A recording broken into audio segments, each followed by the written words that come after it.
Okay, welcome back, everyone. I hope everybody had a really good lunch and is energized for the afternoon session. I'm going to go until about 3:20 p.m. In the first part of this, and we'll take a 10-minute break there, and then we'll start in again about 3:30, and we'll go until 5, and then we'll come to our dinner break. So let's pick up where we left off. I was talking about brain structure and human behavior and how these two things are completely interrelated. Brain health plays a critical role in human behavior, so it is extremely important for human beings to become familiar with the brain's basic structure and function. Now, I'm not telling you that this is the totality of neuroscience, what I'm going to show you here today. I'm saying that this is the basics. It's the essence of how the brain structure works. So this is part of understanding the physiological aspects of how consciousness works, all right? So there's three main complexes, structures, that comprise the total human brain. The first is the R complex, or the reptilian brain.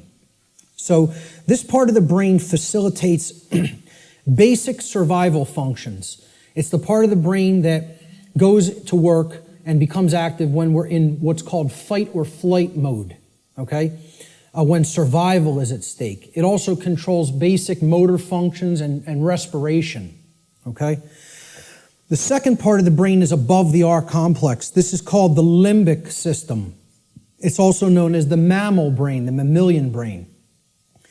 This part of the brain facilitates human emotions, and it makes human emotion possible to be felt in the physiology. It does this by releasing what's known as neuropeptides into the bloodstream through different glands that comprise the limbic brain, or what's called the midbrain also. So the final part of the brain, the highest structure structurally, and the newest part of the brain evolutionarily, it's called the neocortex. Now really what this part of the brain is really called is the telencephalon. That's what we traditionally think of as the gray matter of the brain, okay, with the hemispheres, okay? The neocortex is where all of the actual electrochemical activity that comprises our human modes of thought takes place, and that's in the outer shell of the telencephalon, which is known as the neocortex. So this part of the brain actually facilitates all human functions of thought, what we consider the things in thought that make us a human being and separate us from the animal kingdom. Higher thought functions, logic, intuition, creativity, okay? So we'll break down these parts of the brain and give you some visual understanding of them. So down here,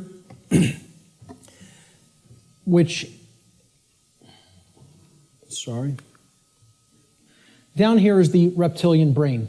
It's comprised of the brain stem right here, and this part of the brain is called the cerebellum, okay? These two components together essentially comprise the R complex. So again, the R complex is the lowest consciousness part of the brain. We don't do any thinking with this part of the brain. It's the reactive part of the brain. It reacts to stimulus. It's the stimulus response mechanism.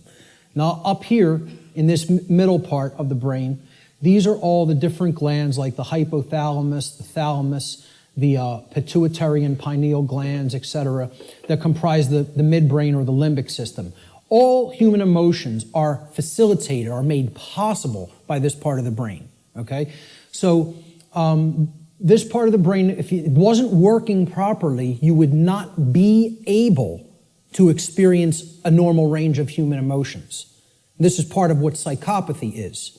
Psychopaths, this part of the brain is not functioning properly, whether it be from a birth disorder or whether it be from conditions over one's life that if someone has stayed in chronically has numbed out this part of the brain and it is not functioning properly anymore, so the person's not actually experiencing a normal range of emotions.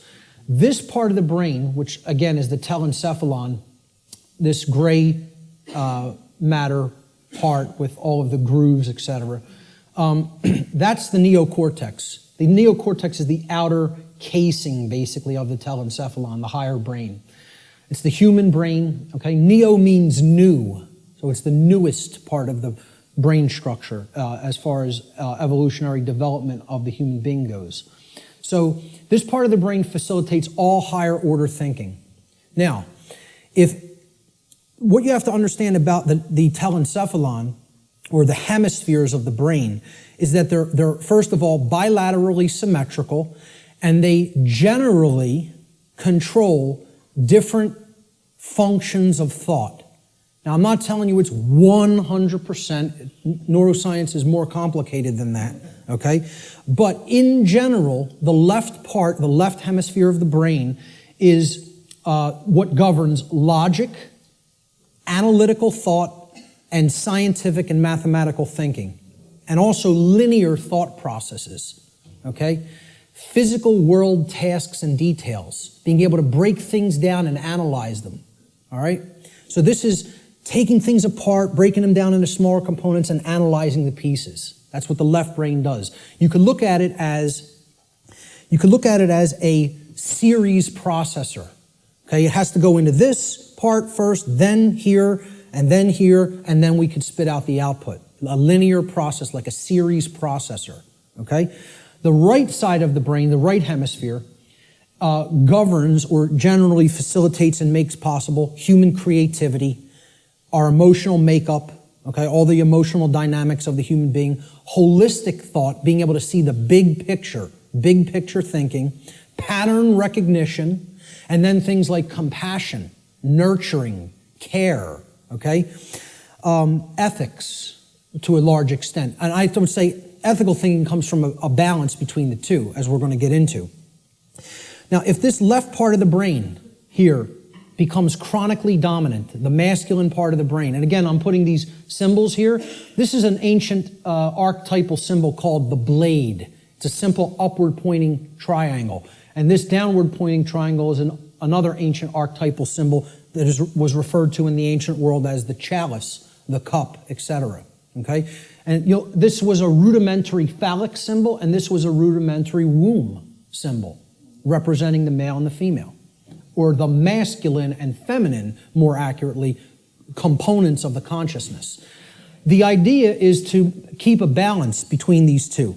When we have a balance between the two, that's when we're operating on all cylinders, so to speak. That's when real consciousness and pattern recognition is developed. And that's when real morality and ethical considerations are also created within the personality, within the being. If this part of the brain is chronically dominant, the left part of the brain, okay, what happens is the right side of the brain is imbalanced. It's not really functioning at a higher level, okay? And the limbic brain will actually suffer that effect, okay? It will also start to shut down. So you will have a lot of left brain patterns going on and a lot of left brain processing going on.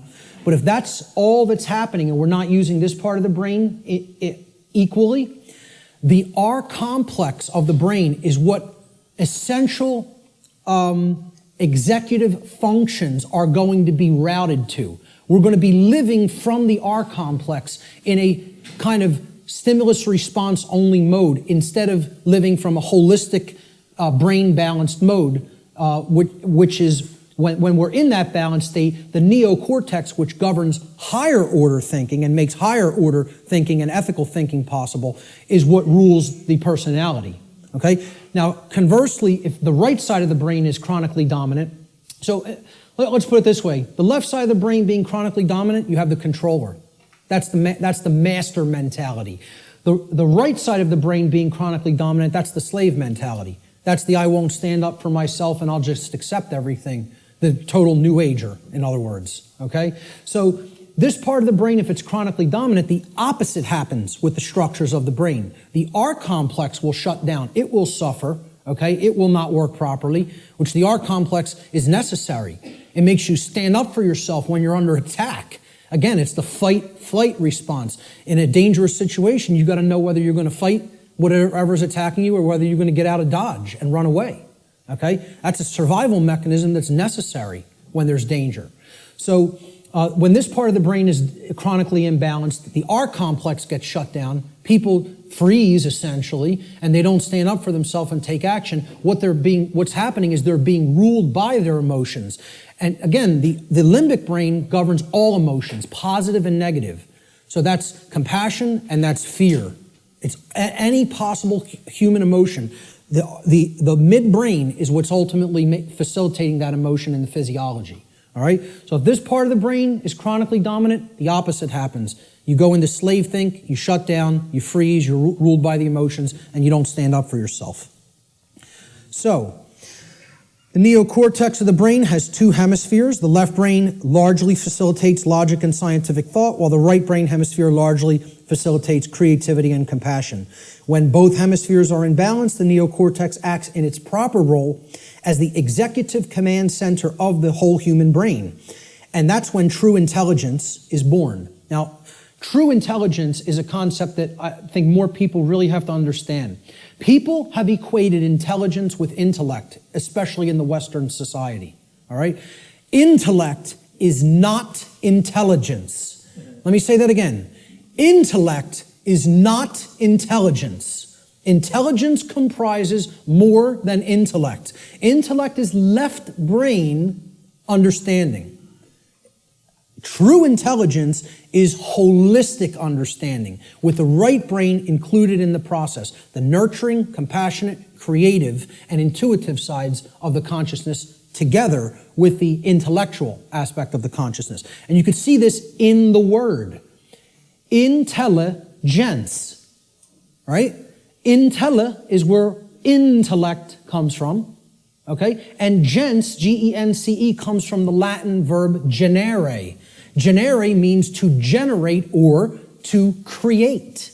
So it's the creative aspect of the personality or the right brain. So intellect plus creativity, logical thinking plus nurturing and compassion. That's real intelligence, holistic intelligence. And most people in our society are not in holistic intelligence. They're in one form of brain imbalance or the other. So let's look at how this manifests. If a human being's left brain hemisphere becomes chronically dominant, the R complex will take over executive function of the brain, and the person will become ruled by selfishness and base desires. And they will develop a personality that is based in domination and control. Conversely, if a human being's right brain hemisphere becomes chronically dominant, the limbic system will take over executive function of the whole brain, and the person will become ruled by their own emotions and develop a personality that is based in submissiveness and naivete. Okay? The slave think mentality. The schism of the individual. Okay? Now this is critical, because this is not only a schism within the individual consciousness, it's a schism of worldview, of the way we view ourselves in the world and the way we view our relationship to others in the world. So I call this the mental schism. And it highlights basically what will happen, what kinds of thinking will manifest when certain types of brain imbalance are present. So when we're in this schism, and again, most of humanity is, if we're overly intellectualizing everything and we're too much in the masculine hemisphere of the brain, okay, we're not using the right or intuitive capacities of the brain, the right brain hemisphere. What this can lead to in the world is, again, rigid skepticism. Now, what did we say about that? It's not conducive to learning. People aren't really going to learn when they're rigidly skeptical. This is a hallmark of scientism. Scientismists, I don't know what other thing to call it, worshipers of the altar of scientism, okay, they have this rigid skepticism because they're purely intellectual. They're not really intelligent. The creative aspect is missing from their personality makeup, okay? Atheism is a hallmark of overly dominant left brain thinking because that, shuns all aspects of spiritual reality. There is no spirit. The universe is a grand cosmic accident. From there you get things like solipsism. People will say, well, isn't solipsism purely left brain? No. Is right brain, is it purely right brain? And I say no, it is left brain imbalance as well. Solipsism can be generated from both forms of imbalance, of believing nothing can actually be known. There is no truth. Truth is a dirty word to many left brain individuals. You'll note. So solipsism plays into left brain imbalance as well. All of these states here inevitably lead to these things down here. Moral relativism comes next. The idea that there's no such thing as the difference between right and wrong, that we just get to make those things up. They don't exist inherently in nature, We just can decide on what's right and what's wrong for ourselves and make it up, randomly. So very, very dangerous ideology, which we're going to be talking about a lot. Social Darwinism inevitably comes after that, all right? This is the idea that a certain class of society can get to direct how the lives of everybody else will go because they're the intelligentsia, so-called, okay? We're the intellectual people, really is what it is, the over-intellectualizing. And we'll direct society because we're the fittest. Like Darwinism postulates the survival of the fittest, well, social Darwinism postulates the survival of the most socially ruthless. And many people believe that's the natural order. They believe that's the natural order, and nothing could be farther from the truth. What that is it's the psychopathic chaos. It has nothing to do with nature, and it has nothing to do with order. It's the exact opposite. So this state, and these are hallmarks of dark occultism as well. Okay? I think I should know a thing or two about it, as I was a priest in it for almost 10 years. I might know a couple of things about Satanism. Okay? So moral relativism is one of the big tenets of Satanism. It's actually one of the pillars of Satanism. Social Darwinism is highly praised and valued in Satanism. And eugenics. Okay? Because if people don't understand what eugenics is basically people, who have gone so deep into this form of left brain imbalance that they believe they're God and they can get to decide who lives and who dies. That's really what it is. We will control who breeds and who does not get to breed, who gets to live and who does not get to live. All right?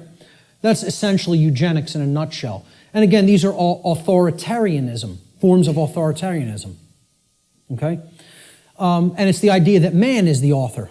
Man is the creator. Man is the God. Man will make the law. Man will decide who, life and death at any given moment. We will decide what's right and wrong, etc. That's essentially what all of these forms of thought are.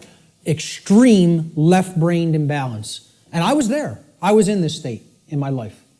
I was in it for years. For years. All right? Let's look at the other form of imbalance. If the right side of the brain is chronically dominant, this leads to, similar kind of imbalance, but in the exact opposite form. The brain is still completely imbalanced, therefore the person's not in a high state of consciousness. They're completely unconscious to what's really going on within them and around them. But the manifestation is generally the opposite of the left brain forms of imbalance. So if you're in real right brain imbalanced state of consciousness, this will lead to naivete, believing anything you're told, accepting things from quote unquote official channels and official sources without actually checking into them for yourself. Blind belief. You'll believe the next religion that comes along. We just have to tell them what they want to hear, and I'll believe that. So, New Agers are basically in this category: naivete and blind belief. People who trust government, of course, are in that category because, again, it's about creating the masters and the slaves.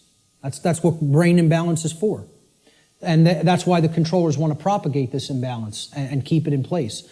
Again, religious extremism, that's hallmarks of right brain belief, right brain imbalance. Solipsism, no such thing as truth, all from right brain imbalance as well. Feelings of unworthiness, self-loathing, accepting orders from other people, being an order follower. We're going to have a whole section on order followers later and how this is the exact opposite of anything virtuous. For people that believe order following is some kind of a virtue, I don't know what to tell you, but it's the thing that leads to all evil in the world. is accepting somebody's orders and not actually gauging for yourself whether the activity, the behavior is moral or not. Okay? And it creates a willing slave. This form of imbalance is ultimately generating a willing slave, whereas this form of imbalance is ultimately generating a psychopathic master. And they're all forms of mind control. It's just another aspect of how mind control works. The propagators of mind control are just doing this to keep that imbalance present in one form or another. They don't even care which it is. As long as they have some that are imbalanced toward one direction and some imbalanced toward the other direction, that's how the dynamic plays off against itself. And you have a world that is continued to be kept under lockdown. So let's look at the worldview schism that goes hand in hand with the brain schism or the mental schism. And again, worldview is exactly what it says. How do you view the world? How do you view yourself in it? How do you view others in it? Well, when there's chronic left brain dominance, the worldview that emerges is one of randomness. And again, this is a hallmark of scientism. The world is this grand cosmic accident. All right? The whole universe is a grand accident. There's no purpose. Right? There's no creator. Everything just magically manifested on its own for no reason from a single singularity, a single point in space-time for no reason. You give me that one, and I'll tell you everything else that happened after that. But you got to give me that one, and I have some bridges to sell you, So, there's no underlying intelligence in nature. Nature is dead.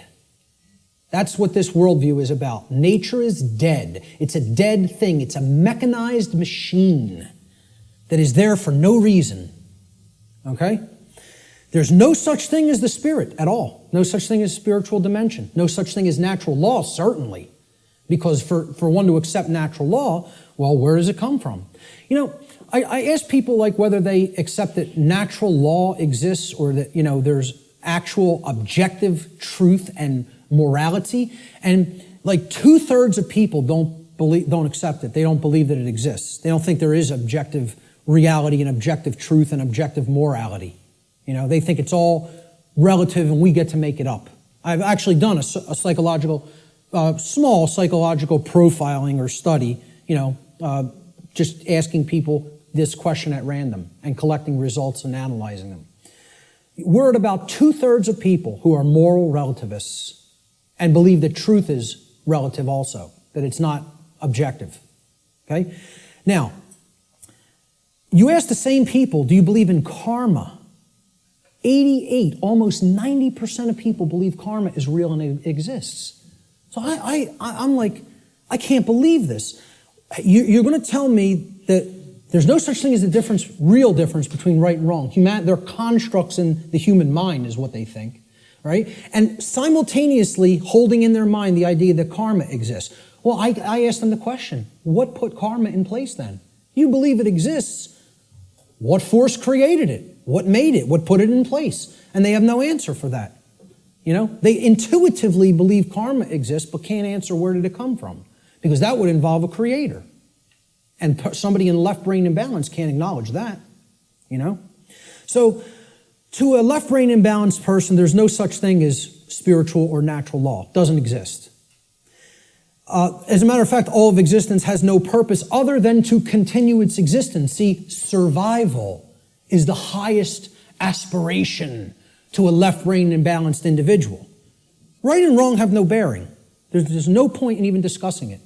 Okay? Because right's what's right for me if I'm super left brain imbalanced. Wrong is whatever affects me negatively.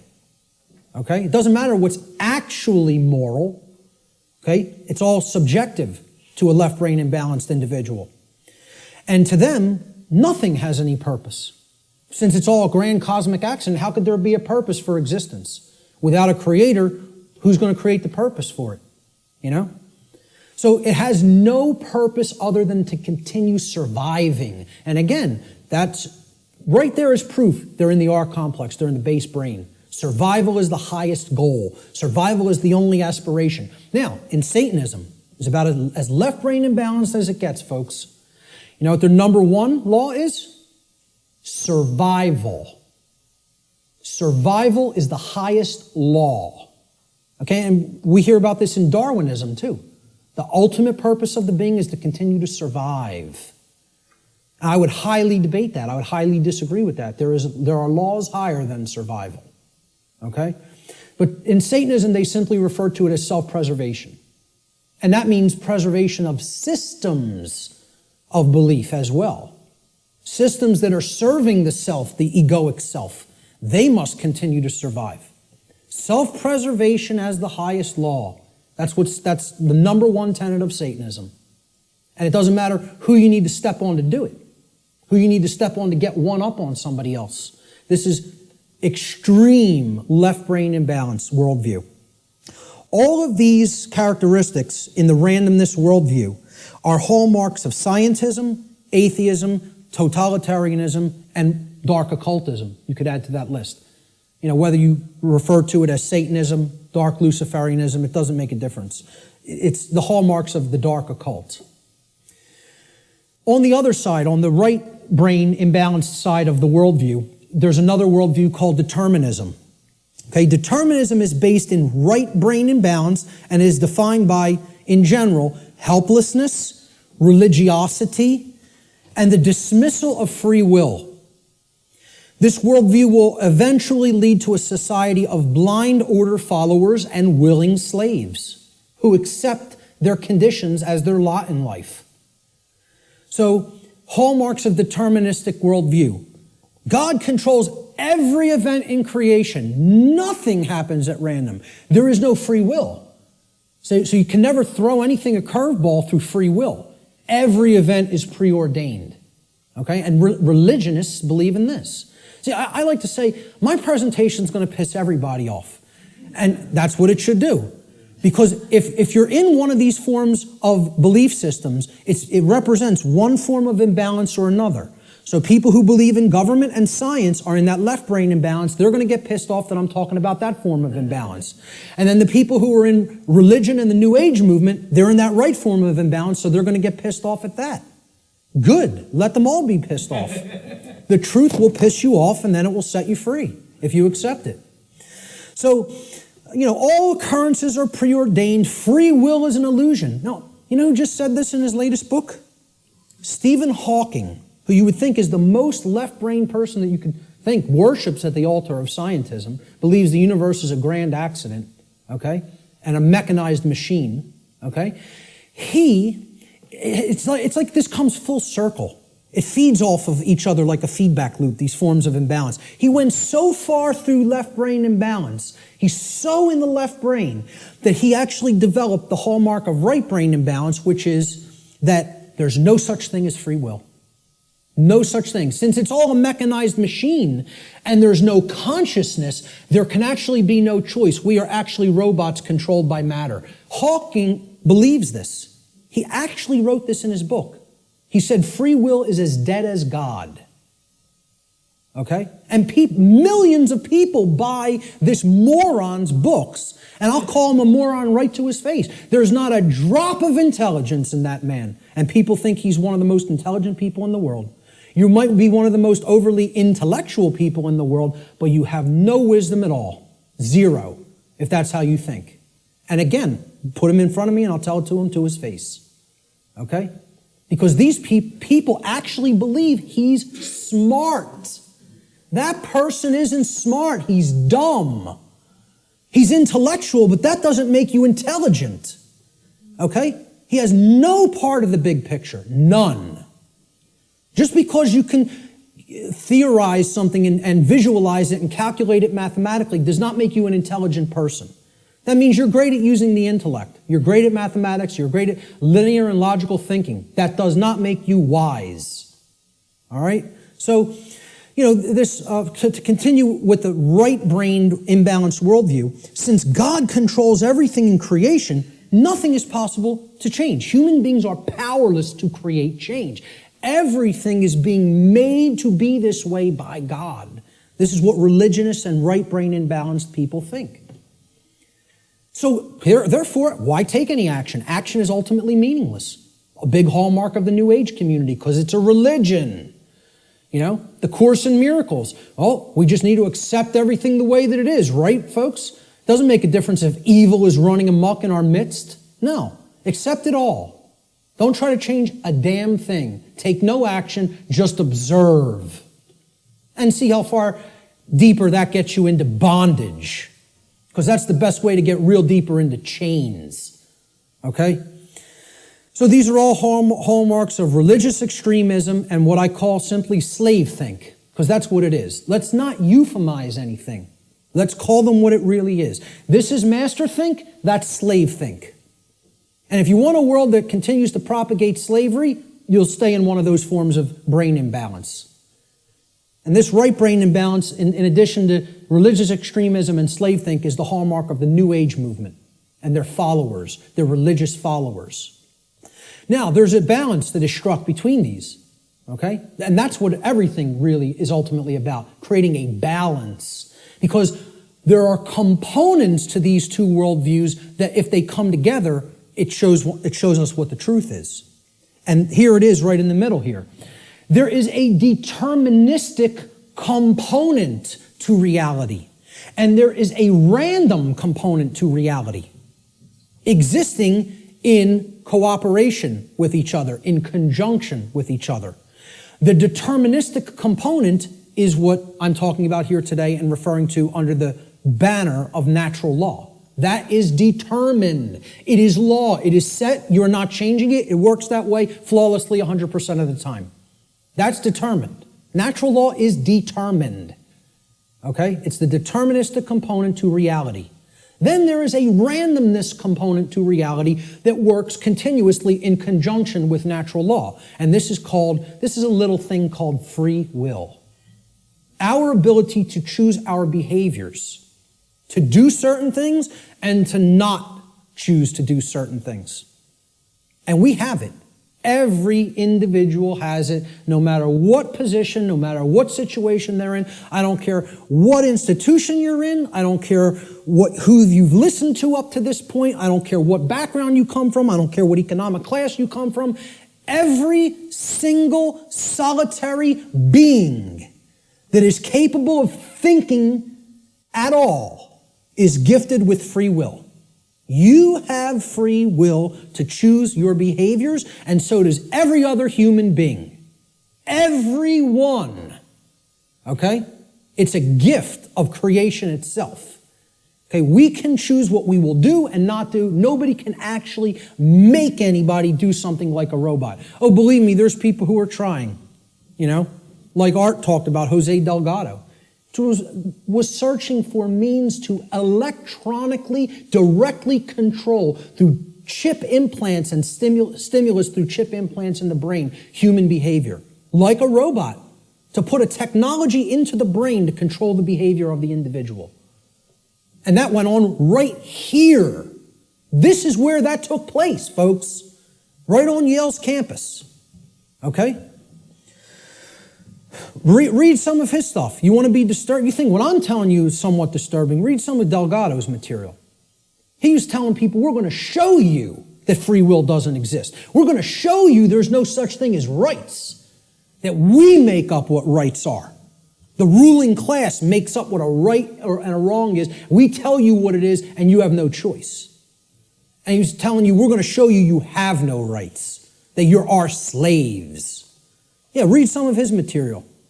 And an excellent book, Art recommended too, Jim Keith, Mass Control, The Engineering of Human Consciousness. If you haven't read that book, get it and read it. And that's just an introduction. And many people think he was murdered over it. So truth lies in the middle of these worldviews. There's a deterministic component called natural law. There's a random component called free will, our ability to choose our behavior freely. So let's look at this debate that's been going on since time immemorial of human nature versus human nurture. And again, I'm getting ready to piss everybody off, okay? This debate's been going on forever. Which is it? What's human nature really look like? What's its essence? Is it angelic or demonic? Okay? I would say it's neither. It's neither one of these things. It's not both. It's neither. So nobody wins here, who falls on one side or the other. And it's a very difficult thing for people to accept as well. Because when we ask the question, what is the nature of a human being? It's a very similar question to asking, what is the nature of this computer up on this platform? What is the nature of that projector? What is the nature of those cameras? Well, can I actually say what the nature of these things is? It's a computer. Its nature is to compute information. What is the nature of that projector? Is it good? Is it bad? Is it angelic? Is it demonic? Is that projector demonic? No. Its nature is that it projects imagery. What is the nature of these cameras? They capture imagery. That's all. So what's the nature of a human being? The nature of a human being is that it takes in information, it processes it, and then it outputs it through behavior. And as we're going to see, that's very much like a computer. I'm not saying that it is a computer. I'm saying it's like one. Okay? So human nature is neither inherently good nor inherently evil, as many people think fall on one side of this argument or the other. Instead, we should consider the operating conditions or the environment in which human beings exist, which influences behavior to a great extent, thus creating the current human condition. That's why it's called the human condition. It's not called, the situation we're in is called the human condition. It's not called the human nature, okay? It's called the human condition. There's a reason it's called a condition. For any condition to be in place, well, hey, what condition is my computer in right now? What condition is my projector in? What position is Richard's cameras in? They're in operating conditions. They're doing what they're supposed to be doing because they've been kept up in good condition. Okay, in the example of my computer, it has a working operating system without malware on it. Okay, it has software that does the job, that does what I'm asking it to do properly without bugs. Okay, those are the conditions. The operating conditions will determine how does it perform. What kind of output can it put out into the world? All right?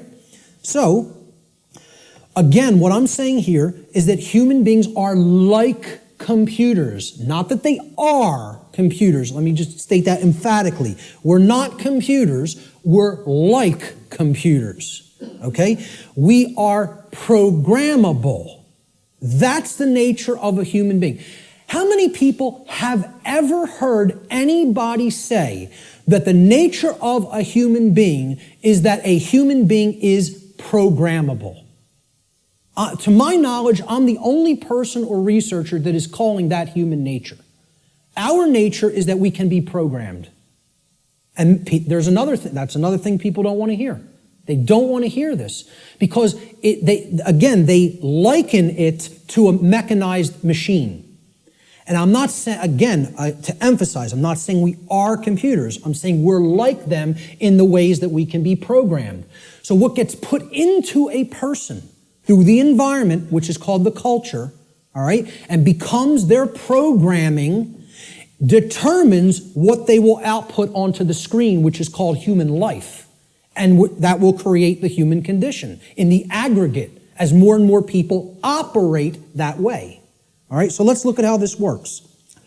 Human beings are programmable much like computers. Like a computer, if a human being has a bad file system format, that's the first thing you do when you're going to get ready to use a computer.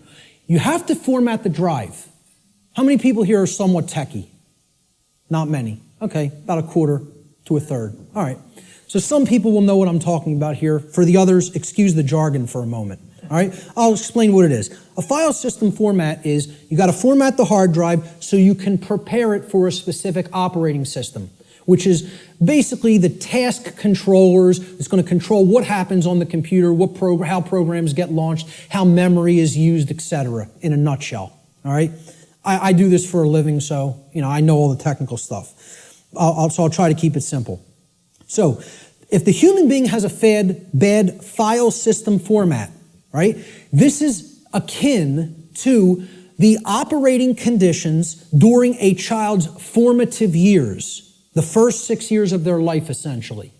Now, think about it. We call this their formative years. Their formative years. like a format on a hard drive, because this is what puts the file system into the human being, that prepares it for its operating system.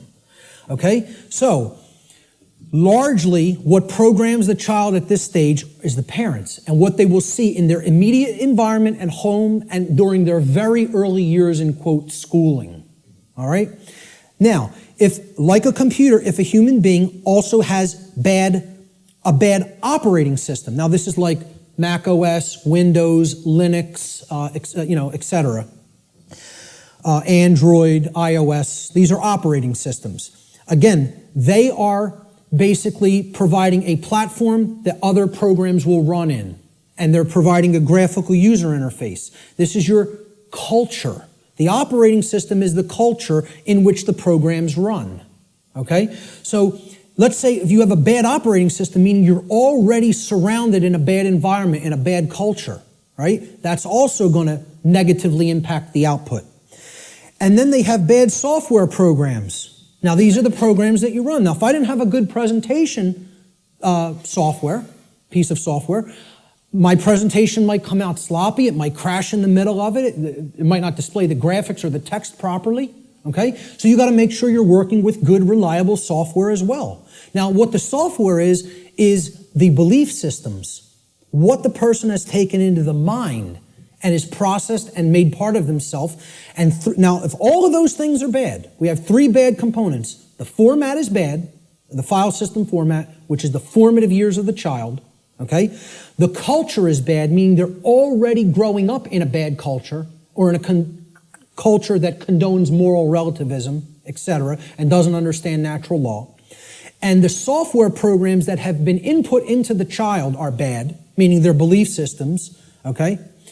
What do you think the output of that, quote, computer is going to be like? Is it going to be good? Is it going to be chaotic? If I screw up my system's hard drive format, if I put an operating system that is like at alpha state and it's not ready for prime time because the development's not finished, it's half-baked, okay? And then I load crappy software that's full of bugs and the developers didn't really care about programming them correctly, do you think that computer is going to operate properly and give me the output on the screen I'm looking for, or output on the printout I'm looking for, or output on the internet that I'm looking for? Good luck. If you know a little bit about computers, you're laughing now because it would be ridiculous to assume that it could do that. Well, why do we think that we're going to have that in our environment when all of these things are badly programmed? See, the output onto the screen is also going to be horrible if all those three things, that determine how the system works are also bad.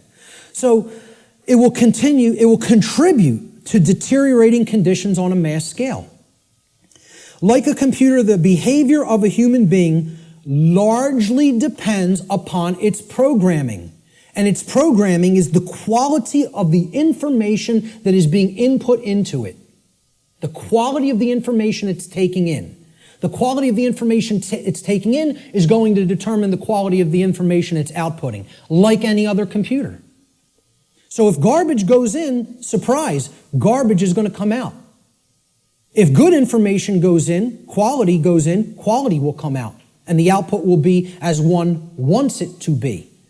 It will be able to process and create efficiently, effectively, not chaotically. Here's a very simple diagram.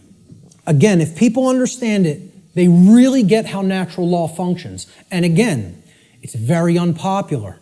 People don't want to look at what the bottom base foundation or platform of this structure is. Because once again, this idea that knowledge is what's required makes many people upset because they want to believe they're going to achieve these things they say they want without doing the work to acquire that knowledge and therefore understand the requirements for obtaining those conditions. So we start with available information. And when people look at what I'm going to describe here, they will recognize it as something. And I'll hold what that is for a moment.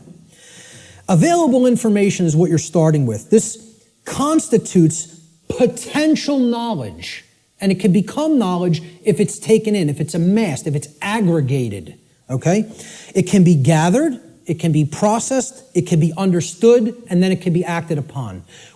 You could call this the grammar stage of this three-part process I'm going to explain. Okay? You could also refer to this as the input stage. If we're looking at it in a computer model, this is the stage of inputting information or programming something. Okay?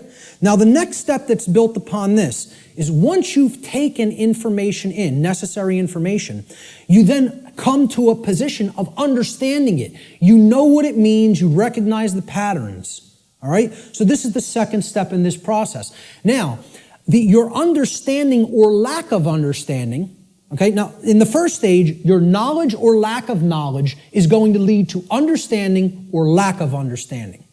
If you have understanding present, your decision-making processes are going to be in harmony with what you say you want, okay? You're going to understand, if here's what I want, this is what's necessary to get that, to make that happen, to manifest it.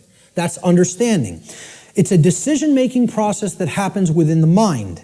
These processes take place in the human mind and are chosen by each individual based upon available information. So again, you can see if information is held back, if it is occulted, or even if it's just people are dissuaded from taking it in, because people will say, no, there's nothing there, there's nothing to it, right? You could see how they'll never get to this step. They'll never understand. They'll never get to the second level of creating our reality.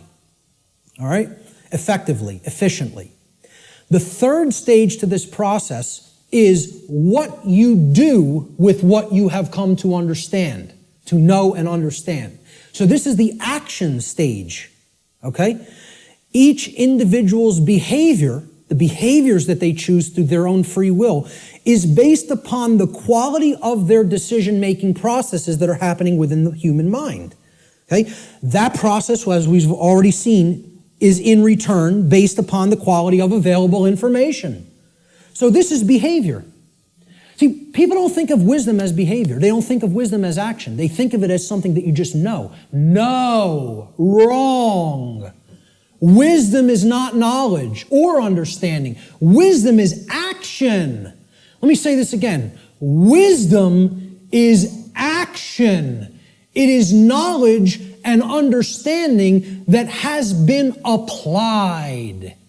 Application. That's the program that you're going to run on the computer that you've put an operating system on and formatted properly. The application is the action. When you're working in a computer doing things, you're working in an application. You're not building the things you're building with the operating system. The operating system is what's supporting the program that allows you to be creative. Okay? And in return, the file format supports the operating system. So, we start with available knowledge. That can be converted in available information, which can be converted into knowledge, which can then, through decision-making processes and filtering of that information to eliminate inconsistencies, can lead to an understanding.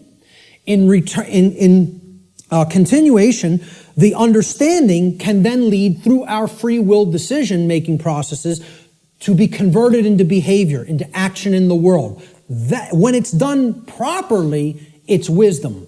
When it's done with morality and ethics in mind, it's wisdom. When it's done without that, it's folly. Okay? And it leads to more and more chaos. So, based upon these three processes, something is generated. Something is created in the physical manifestation, physically manifested reality, the real world, so to speak. So, the manifested reality is based upon the aggregate behavior. Aggregate behavior. No one person is creating the reality we are experiencing. Okay? It's another fallacy of the New Age movement and thinking. In the aggregate, we are creating our shared reality. All the behaviors put together creates the output on the screen, or the generated result. Is it orderly? Is it chaotic? Well, that's going to be based upon whether someone took in the information, processed it efficiently to come to an understanding, and then acted upon it. The manifested reality is the quality of the condition which manifests in any given society based upon the aggregate quality of human behavior within that society. This is how our reality is actually created. The conditions that we experience as the daily events of our life. It's a simple 3-stage process that leads to a result. And for many people here, you will recognize, if you've looked into this discovery process and this creative process, is known as the trivium. This is what the trivium is. Okay? In the ancient traditions, this is what the trivium was labeled. It was labeled knowledge, understanding, and wisdom. In the later aspects, when they passed out of mystery school tradition hands and went into some other think tank and society hands, the knowledge of the trivium was termed grammar, logic, and rhetoric. Grammar being the knowledge stage of aggregating available information, logic being the understanding stage of making using processes to analyze and filter said information and come to an understanding of it. And then the rhetoric stage was the application, the action, taking action based upon what you've come to understand. Now, there's a third way of looking at the trivium in computer jargon, and that is input, processing, and output. And then you get the result on the screen, which is called life. All right? Any way you want to look at the trivium, I don't care. But understand it, know how it works. Okay? Because this is why a big part of why we're in the situation that we're in is that the trivium methodology of truth discovery has been completely obliterated from public consciousness. Completely obliterated. And I ask people how many people have even ever heard the word trivium. Raise your hand if you've heard the word. So a good portion of the people here have. Many people have never heard the word. And if you do a Google search on it, most people are going to get back the band, the metal band, the trivium, which is not a bad band, but, but the whole point here is the results that are going to come back through Google or Bing or Yahoo or whatever are going to give you a metal band, a heavy metal band, instead of the trivium method of learning, the classical liberal arts education methodology. Because they want to try to sanitize that as much from human consumption as possible. They don't even want you to understand how that works at all. And that's why it's been removed from public schooling. And that's why, as long as this society stays the way it is, it will never be put back into public schooling. I tell people a little anecdote. When I was in high school, and thank God I went to the high school I did because they really hammered Latin and Greek into you. You were going to know your Latin and Greek when you came out of my high school, okay? For whatever other indoctrination they put into you, that's a different story. But I'll tell you what, you came out of there knowing your ancient languages. It was still part of the curriculum when I was in high school. And, I think I came out better out of there because of simply the linguistics knowledge that I gained from it. And we read Gaius Julius Caesar's war journals in their original Latin and translated them. And in one of them, he's absolutely lambasting one of his centurions. Okay, they're on a campaign in Gaul, which is France now. And Caesar is, making his rounds of his troops, and they're getting ready to, push deeper into Gaul. And he finds, when they would have their encampments, they would have a lot of, slaves of the Roman Empire that they would take with them on their campaigns that would do a lot of the lifting of the equipment and the carrying of the equipment for the centurions to do battle in the next battlefield location. And the slaves would have to do all that manual labor.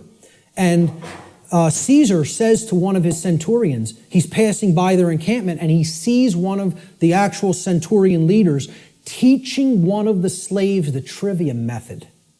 And he flips out on him in this journal. He says, I caught one of my centurions, teaching the trivium, and freaks out on him. How dare you teach a slave our method of learning? Soon they won't want to be a slave anymore. There'd be an uprising if they knew what we knew, if they knew our truth discovery methodology. He said, I forget how it really ended, but I think how it ended was he told this centurion, if I ever catch you doing this again, I will personally cast you into the wilderness of Gaul and let the Gaulians deal with you, who knew that the Roman Empire was trying to conquer their people at that point, which is basically saying it would be a death sentence, but I won't even carry it out. I'll let our enemy carry it out on you. That's how much he didn't want their slaves to understand their methodology for learning. And that's the trivium. And that's why most people have never heard the word. So you got to look into it and understand how it works. That's all I can say about it. It is how we build our reality, either efficiently or destructively. So let's look at some of the principles of natural law. Now, in my extended seminar, which goes over a 6-week class of lessons, I get into these principles deeply in an extended form. We're not going to do that today because time doesn't allow. I'm going to briefly touch on each one. Okay? The word principles, let's define it. Principle comes from the Latin noun principia. Principia means first, foremost, leading, chief, or most necessary. It is that which matters most. It is the first things that must be understood. Before anything else can be understood, principles have to come first. And this is the problem. Our society does not put principles first. It puts trivialities first, and we're no longer a society that even cares about principles or first things. So first things first. First things or principles have to come first.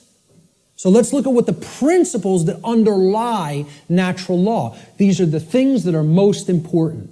That's what principles should mean to people. If we ask people to define what a principle is, first thing they should say, that's the most important thing. The most important thing in my life. Now, when in the natural law seminar, we did a homework assignment, we asked people what the most important thing was to them. Very few responded with principles. Most people responded with saying that people or the family was the number one response. The familial connection was more important to them than principles. Now, when people hear me say that that's backwards, they'll say, how cold are you? That's so cold, okay? What I'm telling you is that the familial connection, no matter what it is, between a mother and a son, a mother and a daughter, a father and a son, father and a daughter, husband and wife, doesn't matter as much as principles. I'm not telling you they don't matter at all. I'm telling you have to put principles first. Otherwise, those relationships are just meaningless. They don't really have any real value unless they're based upon principles first, which is why so many relationships are dysfunctional.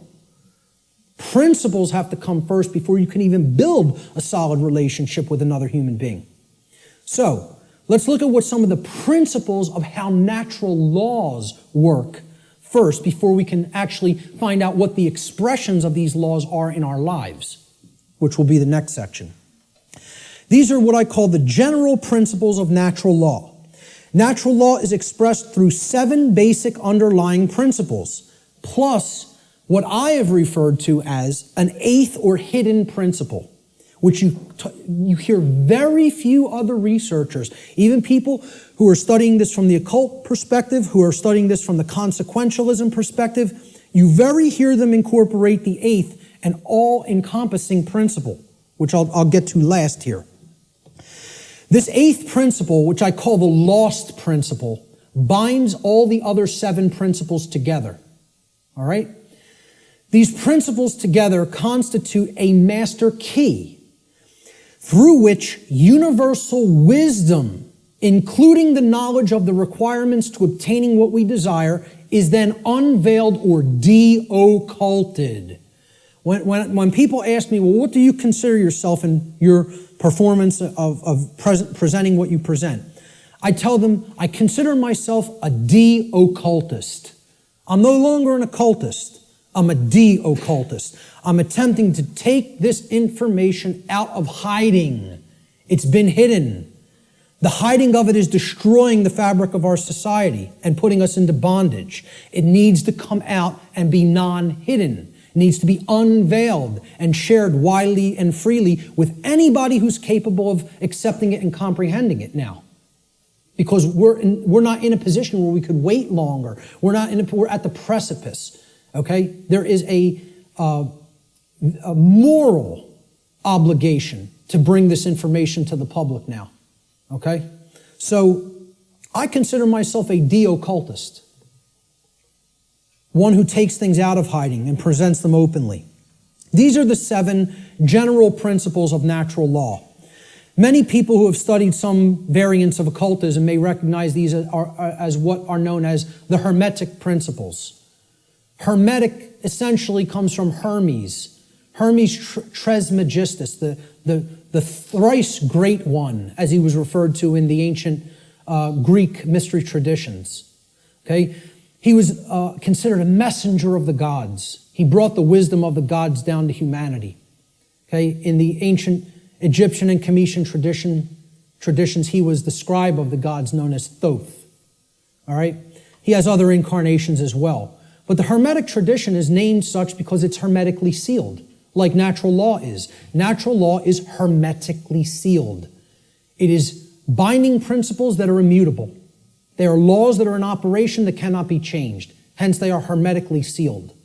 So, these 7 general principles, they are mentalism, correspondence, vibration, polarity, rhythm, cause and effect, which is a huge one, which we'll be getting into, and gender. So I'm going to briefly describe what each of these are and what they are about. The principle of mentalism states that the all, everything in creation, is actually a manifestation of mind. The all is mind. Okay? What this means is everything that happens has to be a result of a mental state which preceded it. Everything. For anything to exist, thoughts had to form first, and then they formed the physical reality after. The universe itself is a mental construct of the Creator. Thoughts lead to the manifestation of things and events. Thoughts create conditions. Thoughts create things and conditions. They cannot just magically manifest themselves. Thought comes first. Thoughts create our state of existence and the quality of our experience here on earth, ultimately. Therefore, be responsible for everything. We should be responsible for everything that we create by being responsible for that which we think.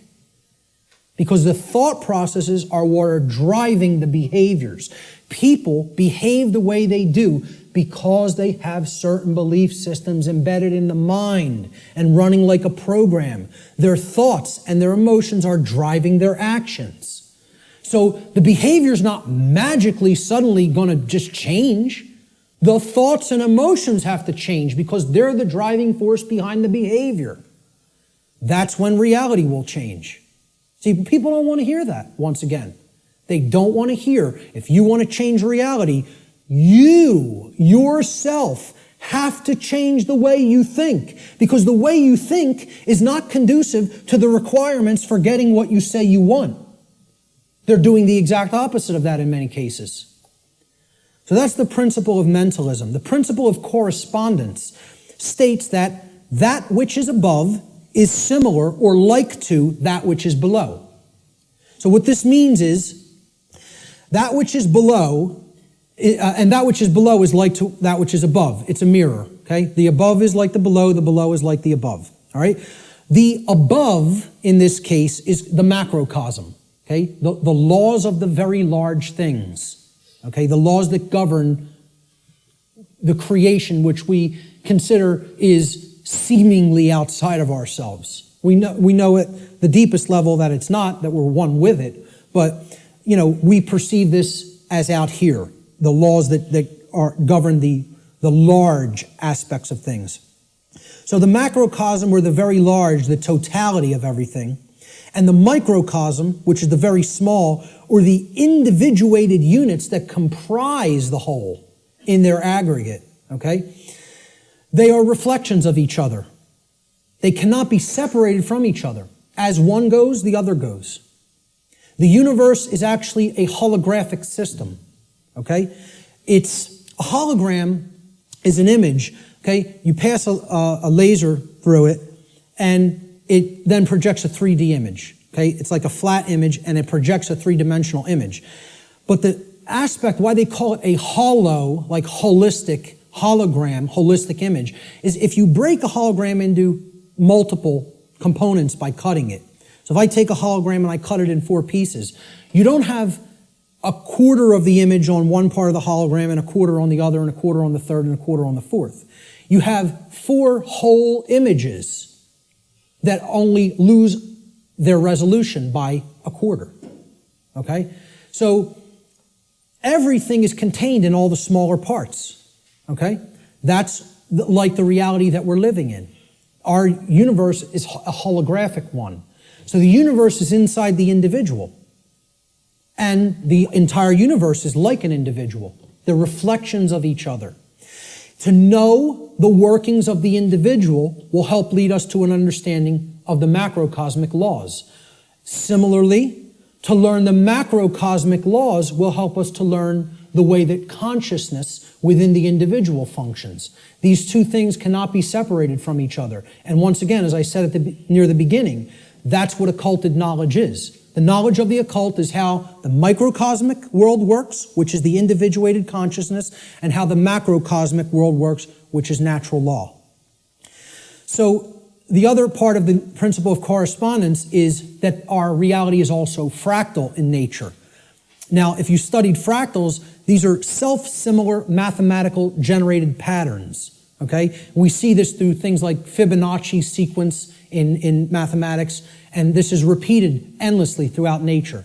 Okay, so you look at the structure of the atom, and it's similar to the structure of the solar system, which is similar to the structure of the galaxy.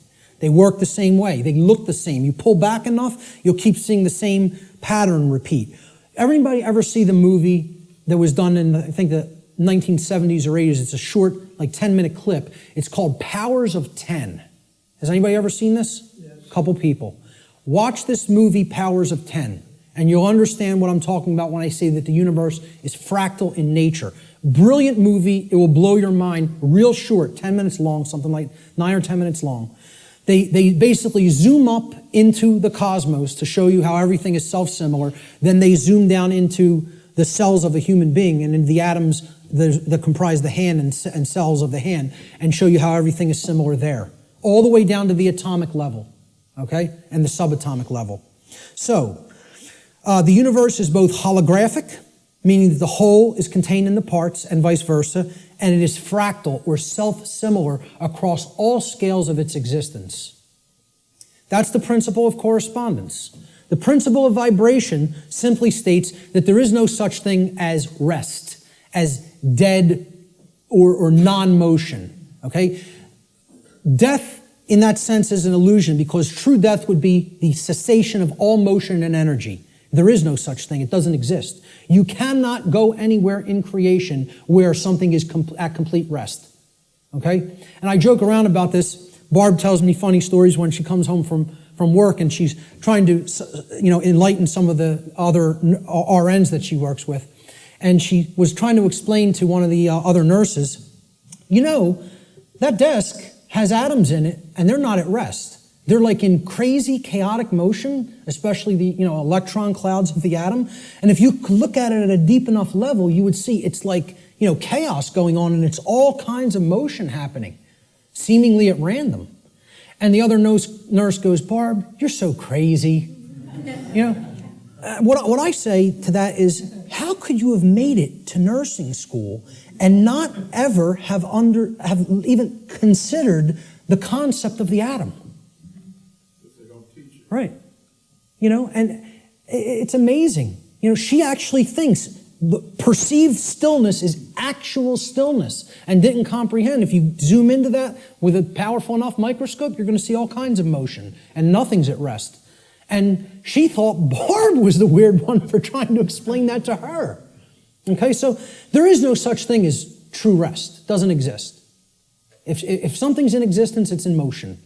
Everything moves, everything vibrates, and at the most fundamental level, the universe and every single thing which comprises it is ultimately pure vibratory energy that is manifesting itself in different ways, different frequencies, different vibratory forms. The universe has no true solidity as such, as we imagine solidity at the macrocosmic level. Matter is merely energy in a state of vibration.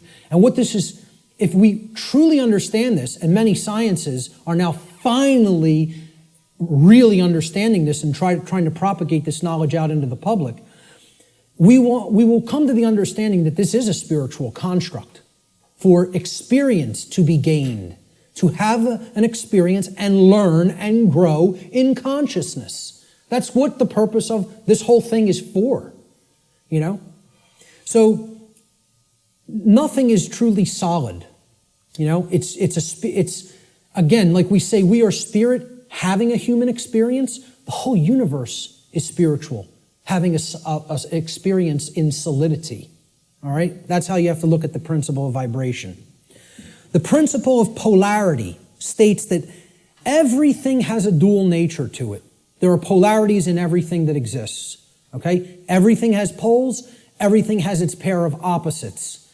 However, opposites, they are identical in nature, but they're different in degree. So let me give you an example of what that means. Are hot and cold really opposites? Or can we simply look at them as the presence of heat energy or the absence of heat energy? Meaning that they're the same thing, energy. And whether it's concentrated in a specific area, which would make it hot, or whether it's absent from a specific area, which would make it cold. Okay? That's what hot and cold are at the fundamental level. At our level of perception, they're opposites, but at the fundamental level, they're the same thing, energy or lack thereof. Just like those 3 stages of the trivium. Are knowledge and ignorance the same thing? Yeah, actually they are. Because truth is always present. It's a matter of whether it's taken in and processed, or whether it's refused to be taken in and it's not processed. Okay? So it's just like that. They're identical in their natures, but they're different in their degree. Okay? Extremes can meet and blend and, play with each other, like as depicted in the yin-yang symbol, masculine and feminine. They need to be blended. And at some level of reality, everything that is seemingly contradictory may be reconciled. Now again, I stress the term at some level. At the unified field level, everything is consciousness, pure consciousness. However, at this level, there are differences in consciousness. At this level, there are things that are taking place that we need to understand. At this level, there are things that we need to set right and rectify, because it does matter. It does matter. Okay? So, again, be careful with some of the New Ageisms that get put out there. Yes, can all paradoxes be reconciled? At some level. In this realm, we need to have our feet on the ground in the physical domain. This is the concept in the Hermetic tradition, which is where a lot of this understanding derived from. Out of ancient Egypt, what was known as Kem, the land called Kem, was what the actual Cometians referred to it as. The word Egypt is a bastardization of the capital, the Greek pronunciation of the capital city of Kem, which was Memphis at one point. And that city was referred to as Hygeptos in Greek. And that became Egypt in English. But the original name for Egypt was Kem. That's simply called black or dark in their language. It was the black land. And we get the word alchemy, which means, again, from. Okay? It means from the black land. Al-Kemet, which is where alchemy comes from. And that means out of darkness, this knowledge will come and bring light. Because a lot of these mystery tradition teachings do come from Kem. And also the people who took it from Kem and started to propagate it in other areas were the Greeks in the Greek mystery traditions. And again, there was light sides and dark sides to all these mystery traditions. Okay? There were some who used the knowledge wisely and tried to propagate it and tried to elevate human consciousness, and there were those who wanted to use it selfishly for their own benefit and to control others. So my point was that in the Egyptian mystery tradition, I lost my train of thought there. I'm sorry. I was talking about all paradoxes may be reconciled at some level, and I brought up the mystery traditions. I can't remember why I went into that, so I'll just keep going. Let's look at the principle of rhythm. Everything flows out and in. Everything has its tides. All things rise and fall. Okay, so everything has a rhythm to it or a swing to it. There's tendencies that exist in energy. The pendulum swing manifests in everything that we undergo, everything that we perceive. The measure of the swing to the right is the measure of the swing to the left. It's just an opposite. It's perceived as an opposite. Rhythm will compensate. Now, how this should be understood when we are talking about natural law is many people will say, well, that's just the way the tendency is moving us. It's just the way the tide is taking us, right? But that's not really accurate. Okay? We can't look at these things as that the rhythms are set in stone and it has to be this way now, right? One of the things that a lot of the Hermetic tradition taught regarding these laws, these principles, were they can be overcome by higher levels of consciousness. Okay? This one was one of them. Rhythm is a principle that is a tendency for something to swing a certain way. Let's liken it to genetics. You know, if you look at some newer biology, a lot of modern biologists are suggesting consciousness plays into whether a gene activates or not and expresses a certain condition. Well, this is the same way. There's something that can be done about the swing or the tide, okay? Let's look at it as you have a boat, and you want to row the boat out to sea, right? You have to get past the tide. You have to get past the breakers and the waves. And if that tide's really strong at high tide, it's going to be very much more difficult. You're going to have to expend more energy to get it out to sea. If, however, you were taking it when the current's moving out to sea, okay, there's a flow that's moving outward deeper into the ocean, and you start rowing that boat then, you're going to be able to do it much more easily. Okay, so if there's winds pushing along a plane, it's going to have to expend less energy. It's going to get there more quickly, okay, because it's adding to the energy. If, however, you're flying against the wind, you got to expend a lot more energy. It's just a tendency. You can still get to where you want to go. You may just have to exert more effort. Right now, we're in a tendency of things are not flowing, okay? It's an ebb, all right? And it's something that needs to really have more energy put into it if we're going to resist the tendency. It doesn't mean nothing can be done about it. It doesn't mean it can't be overcome. It means at the time we're living in, okay, we want to make this motion go in this direction, but its tendency is to move in this direction. So more will is required at this time to move the consciousness. At other times, the consciousness may be flowing in a positive direction and it may take much less energy in order to move that consciousness forward. However, we're not living in that time. We are living at what many researchers have called the Kali Yuga, or the age of darkness and destruction. You know, this is the point that resists the flow in consciousness the most. And it's going to take an enormity of effort to break down these pre-existing belief systems that don't serve who we are. So that's the principle of rhythm. This is the principle here in natural law that most fits in with how I'm using the term natural law today, cause and effect. Many people, again in the New Age community, don't want to believe that there's causes and effects, and that effects are driven by causes that, you know, come first and then manifest conditions.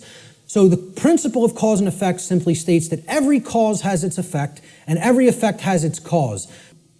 Every single thing that occurs happens according to law. All right? Chance is a name for law, a law not recognized. There are many planes of causation, but nothing escapes the law.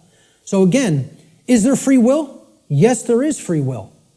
But is there free will to ignore law without consequence? No, there is not. That's the limit of free will. Free will is operating within boundary conditions that I'm referring to as natural law. It's a series of laws, actually, okay? Free will operates within these parameters or boundary conditions that cannot be exceeded or gone beyond without consequence. Oh yeah, you can break natural law. Yes, you can break it, but you cannot break it without consequence. You cannot break it without consequence, negative consequence. And that's why this body of knowledge has in the past been referred to as consequentialism. It is the knowledge of how consequences are generated by our free will decision-making processes within the boundaries of natural law. So this is the law of cause and effect, the principle of cause and effect. And I think this image, I was searching for images that encapsulate cause and effect, and I found this cartoon, and I think it does it brilliantly. Most of all, because will the effect happen immediately? No, it will not happen immediately. There is a time lag. You set the cause into motion. The universe is going to intelligently bring to you, through a rearrangement of all the dynamics that it needs to rearrange, the effect of what you've generated by setting that cause into motion. And there is a time gap between the cause going into place and the effect coming around and hitting you. This is why the pattern recognition of cause and effect is more difficult, because it is separated by a time lag, by what we perceive as linear time. Now, if you did a wrong to somebody and immediately you were stung by a wasp, every single time you did a wrong to somebody, it showed up and bit you immediately within 2 seconds of you hurting somebody, stealing from somebody, lying to somebody, etc. Would you start to connect the stinging to the wrong that you did? I think most people would see the pattern. They would recognize the pattern. But since that doesn't happen, and there's a time lag to experiencing something harmful to ourselves once we do something harmful to other people, it's very difficult for people to see the connection through the time lag. And moreover, it doesn't exactly happen in a one-to-one ratio like this, okay? Karmic consequence is more complicated than all of that, all right? What's happening is that all of us are experiencing in the aggregate the wrongs that the human species is conducting on a daily basis, which we do not attempt to rectify and stop through our inaction. Karma is being accrued. People think that karma can only be accrued from action. No, it cannot. It can be accrued from inaction as well. And that's where many people in our society is. They're not taking any action, and they're willing to let evil run unchecked. So this is ultimately going to come back and bite us, and what we set into motion is going to actually topple over onto us if we don't change our thoughts, emotions, and behaviors. Nothing escapes law. We are bound by it eternally. Let me just go back. I'll leave it on this slide for a moment. For some people familiar with my work, you've seen me break down the Matrix trilogy. And the law of cause and effect is brought forward extensively in the second Matrix movie, The Matrix Reloaded. And the scene that encapsulates this the most is the character of the Merovingian, who tells to the heroes who want to be free from the Matrix and its control, okay? You are coming to me without an understanding of why you are in this position. You don't understand the causal factors that have led to the current conditions that are in place. Therefore, you are coming to me with no power to effect change. You are powerless. So why should I help you? You're powerless because you lack knowledge and understanding of what set these events into motion. Why? The question why, he says, why is the only source of real power. Without why, you are powerless. He's talking about cause and effect, and he says it specifically. Causality, he calls the only real truth. And this is the villain. The words of truth come through it's a big technique in Hollywood too. The words of truth are spoken by the villain in the movie or in the series, okay? But if you listen, and there is a twist, a dark twist to what he says. He says free will is like an illusion. No, it is not. That's where the dark occultist is trying to trip up the heroes. There are both free will and natural law. He tries to say free will the Morpheus character says to him, everything starts with choice. And Morpheus is correct. Our choices set that causality into motion before it becomes an effect. And the Merovingian tries to tell him, no, there is no free will. That's where the dark occultist will give you the bulk of truth and then poison it with that one thing he wants to get you to accept. Okay? So the next thing that needs to be understood is the two planes. All right? There's the plane of effects and then there's the plane of causes. No power to affect any change lies on the plane of effects, which is the physical manifested reality. Again, what already is, nothing can be done about. What already is, you cannot change. You cannot change the past. You can change what it is starting now and make sure that it gets changed in the future. But right now, what is the truth, and all you could do is accept that or reject it. You can't change the past.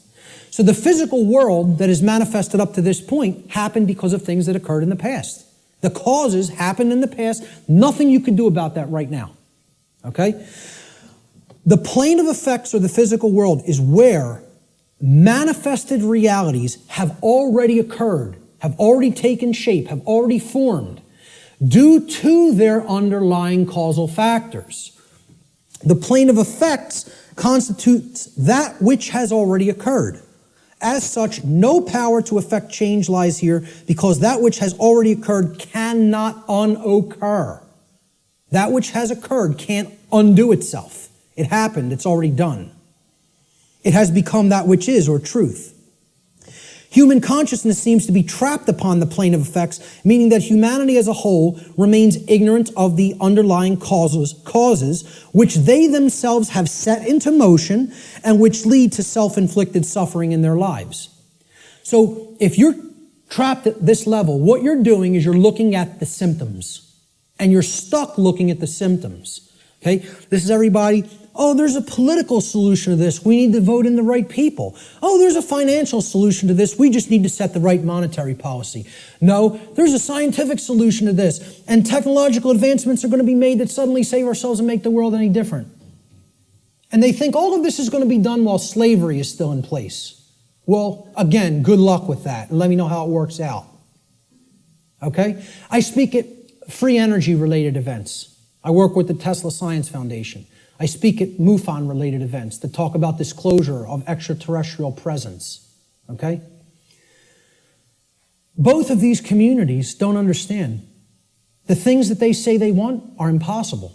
And I'm going to start talking about them in this way more openly, you know, because I've kind of like given them some soft teachings, and I think they need to hear it a little bit more harshly, because both of these communities are not talking about morality to the extent that they need to. They think we're going to have free energy, but nothing's going to change as far as the social structure of the world goes. We'll just develop free energy and that'll magically save us. We'll still have slavery, but free energy will be here and the world will be a magically better place. The UFO community, they often think, oh, we're going to get disclosure. They're going to come out and tell us everything they know about other intelligences that are out there in the galaxy and in the universe with us, okay? And they think they're going to get that in a climate of slavery. Well, good luck with all those things. You got to take down the existing structure first, okay? People think, oh, we got to build the new world while the old one decays. You have to destroy the existing power structure with the power of truth before anything new is going to grow here. Because this place is a garden full of weeds, of poisoned ideologies and completely erroneous belief systems that have no bearing on truth whatsoever and cannot get us what we say we want. Until those thoughts are changed, don't expect the results you want. So to the free energy movement, I say you're never going to get free energy in a climate of slavery. To the UFO community, I say you will never get disclosure in a climate of slavery. Slavery has to end first. Then you could get what you say you want. So, again, no power to effect any change lies in the world of effects. Cannot be done. You are rearranging the deck chairs on the Titanic while it sinks. You're not creating any change doing those things. because the underlying causes aren't changing. And the underlying causes are how we think, how we feel, and how we behave. And no one wants to look at that. They want to think all those things can stay in place and I can magically get what I want. I want to keep my hand over the fire, but I don't want it to burn and blister. Well, enjoy. See, find out what you get when you do that, because that's what we're doing when it comes to natural law. So let's look at the plane of causality. This is the other plane. This is the mental realm, the mental world. Again, according to the law of mentalism, the first principle of natural law, everything that manifests must first manifest in mind before it can manifest physically. So again, if the plane of causality is the mental world that's generating the causes in mind, okay, everything is happening there first, and then it is trickling down to the physical domain. It is manifesting in the physical domain only after it has manifested in the mental world. The plane of causality is where causes are set into motion prior to those causes manifesting as formed realities in the plane of effects. This plane of causality constitutes the causal factors, the why, which underlies and precedes all manifested things and events. All power to effect change lies on this plane of reality. Human consciousness must move away from the plane of effects and to the plane of causality in order for human beings to understand the causal factors of the conditions which they are collectively manifesting in their lives. Only then will humanity be able to co-create their shared reality on a conscious level, meaning with an understanding of how natural law operates, rather than on an unconscious level, meaning that we don't understand how natural law operates. And I just look at it in a simple graphic, in a simple, chart or graph. This is the higher realm. This is the world of causality, the mental world, the why, the underlying causal factors, okay, that precede conditions which are manifested. This is where our consciousness has to go, because this is where all power to effect change is at, in the understanding of why that manifested to begin with. So these are the symptoms. This line could be looked at as the diagnosis. You have to make that diagnosis and get to the underlying causal factors that lead to the symptoms. Okay? The plane of effects, on the other hand, meaning the physical world, is the manifested realm. That which has already occurred, that cannot be undone. At least in the present moment. You could start in the present to undo it in the future. But as far as the present moment and all moments in the past go, you're not changing that. That's truth. That's what is. Okay? That's already manifested. You can't change it. No power to effect change lies in continuously analyzing the symptoms. You got to do that long enough that you know where the problem's at. You've made the diagnosis. Now you can get to the causal factors and start going to work changing those causes. Okay? Unfortunately, this plane, the plane of effects, seems to be where human consciousness in the aggregate is trapped. It can't seem to get past there. Even if it recognizes the problem, it wants to keep describing the problem. It wants to keep describing the prison. It doesn't want to look at the causal factors because it's afraid of what the causal factors are. It doesn't want to acknowledge the causal factors lie in how we think, feel, and act, and until those things are changed, the external manifestation cannot change. That takes responsibility. The final principle of the 7 principles of natural law, at least the formalized ones, are gender. Again, I'm going to talk about an 8th lost one. Gender exists in everything. Everything has its masculine and its feminine components or principles. We've already seen that when it comes to the human brain, consciousness, worldview, etc. Gender manifests on all planes of existence. Spiritual, mental, physical, everything. Okay? Very simple concept. What I want to briefly talk about is mental gender. Mental gender is the state of coexistence between the masculine and feminine aspects of the mind. Again, we've already looked at this. We looked at the breakdown of the physiology of the brain, at least of the higher order part of the brain, the neocortex. Our left brain hemisphere largely facilitates the masculine aspects of the mind, or the intellect, logic, analytical thought, linear thought processes, while the right brain hemisphere largely facilitates the feminine aspect, or intuition, meaning creativity, compassion, and holistic thought processes. This next section is what I call the lost principle. This is the 8th principle of natural law, which binds all of the other principles together. Okay? It is what I would call the encapsulating principle. Okay? It's the container inside which all the other principles fit very nicely and neatly. However, it's lost because we're not exercising it. See, we already looked at 1, 2, 3, 4, 5, 6, 7 principles of natural law. And there they are represented by these circles overlapping each other. Okay? Can anybody see an 8th circle anywhere? You got it. Correct. Here's the 8th circle. And this might look familiar. You might have seen this somewhere. Okay? This pattern is called something. Does anybody know what this pattern is called? What is it? Not the flower of life. The seed of life. The seed of life. Okay? Now, what happens from a seed? It grows. It generates something. It creates something.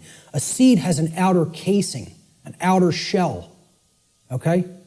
That if you're going to get to the inner core of it that contains all of the creative, genetic, generative material, okay, that shell has to be there and intact. You break the shell of the seed, the creative essence of the seed is going to be gone. Okay? Now, what is that principle? Here's what that principle is. It's the 8th, or what I call the lost principle. And it's the thing that has to be present in order for any change to manifest itself. And it is not what most people think of it as. Even when I tell you what this is, I guarantee you there will be an inaccurate connotative meaning for what people think this means. Okay? Here's what the 8th principle is. It is known as the generative principle, or the principle which governs creation, which actually is the causal factor that goes into effect and generates the result that we say that we want. But what's the real term for it? Who can guess what the actual term, what the generative principle of creation actually is? No, it is not action. Okay, now most people will say it's love.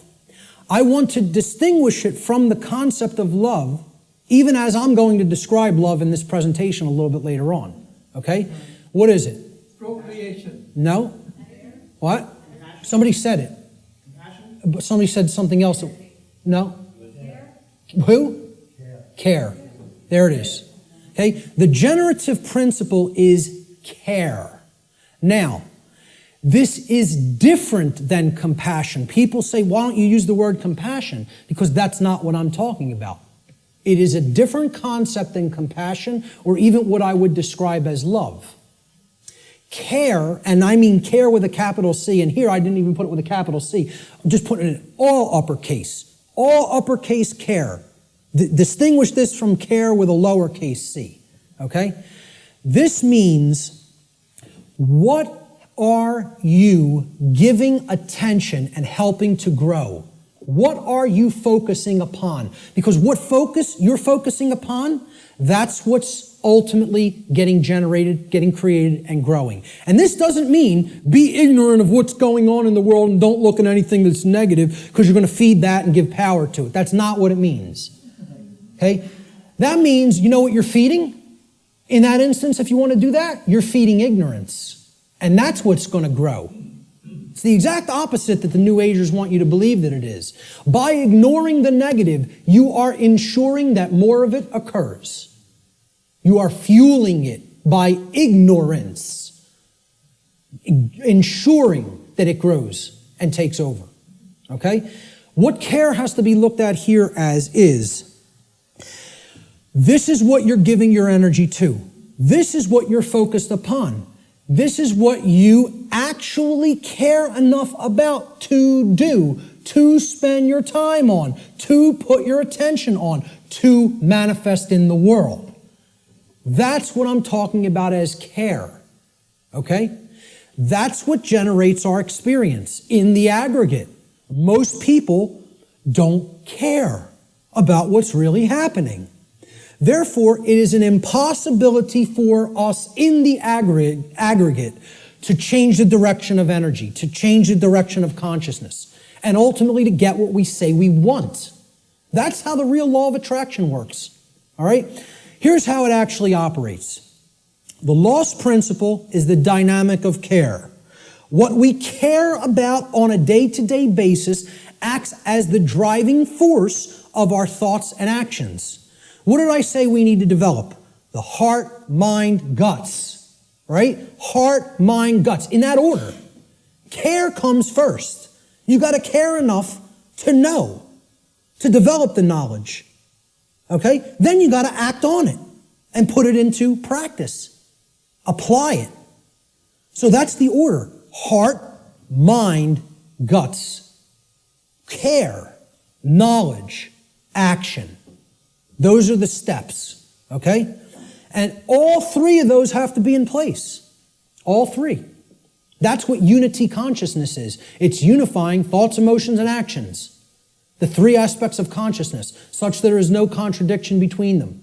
Our thoughts, what we say, what we think, how we feel, and how we act are one and the same. There's no contradiction. That's unity consciousness, okay?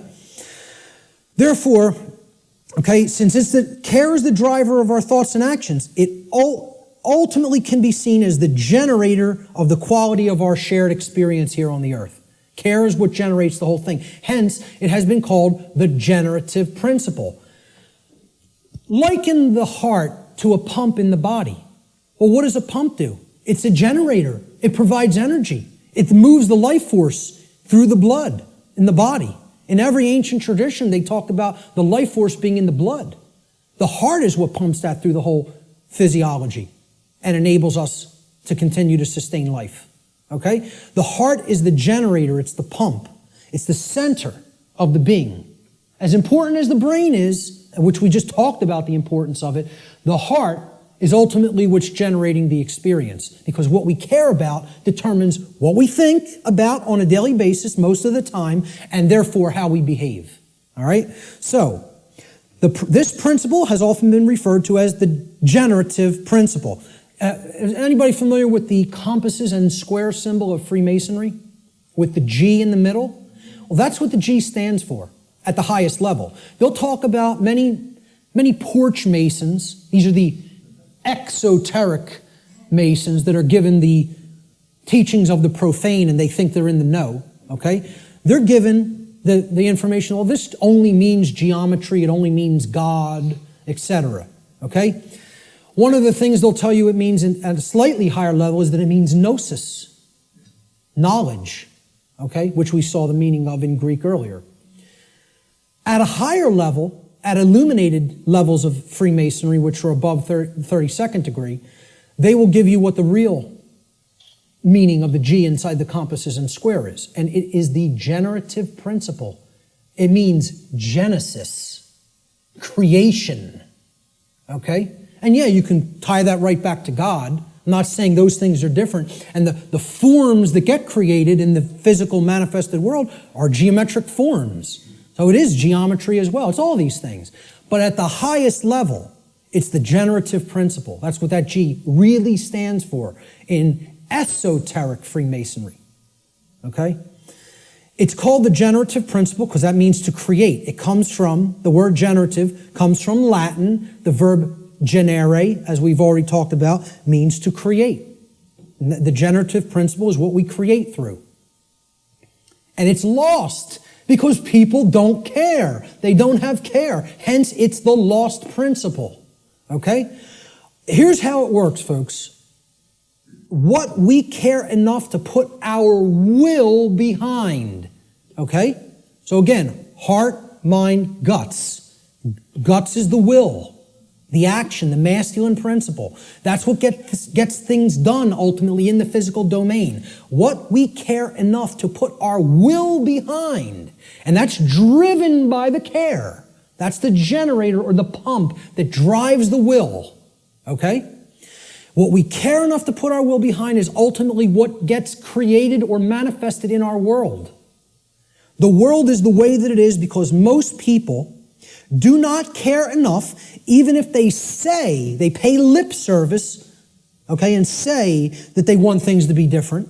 They don't care enough to actually change it through their actions. Because when it comes all down to it, and I said this in my New Age, BS seminar or lecture, okay?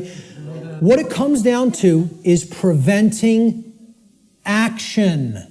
Preventing action. That's what the New Age community is designed to do. They want people inactive because the dark occultists know that the thing that is ultimately generating our reality is behavior, as you saw in that simple four-part chart, that little building block chart that I put up there. Action is what's generating the reality. That gets generated through what we care about because our cares and our desires drive our actions. Okay? So most people will say they want things to change, but then when you say, what are you doing to make that change happen? Not a word. Silence comes back on the other end. Okay? So they don't care enough to change it through their actions. That's what the generative or lost principle is about. And until that principle is regained and people get out of their laziness and most of all get out of their cowardice. Again, in that New Age lecture, I'm talking about what it ultimately comes down to in the New Age movement, and I'll look at any New Ager in the eyes. They're cowards. Cowards. Ultimately, they know the evil that we're up against, and they intend to do not a damn thing about it. That's what it really comes down to. And anybody telling you it's different than that is lying to you. Okay? They're cowards. Period. And I'll say it right to any of their faces. Anything I say up here, anybody that believes in that nonsense, come and bring them to me. I'll tell them right to their face. Straight and open, just like I said it here. Because I don't care. I don't care about their nonsense. I care about what's real. Okay? So, I'm telling you, this religion has to go. It's got to go. If people are going to make real change happen, the idea that it can't be done that it can be done without taking actual real-world action has to be purged from human consciousness. Reality does not work like that. Period. The end. And I can't make you accept that. I recognize I can't make anybody in this room accept that. All I can do is put it out there for your consideration, and if you have some common sense and really, really think about it, you'll understand what I'm saying here is absolutely the way it is. Okay?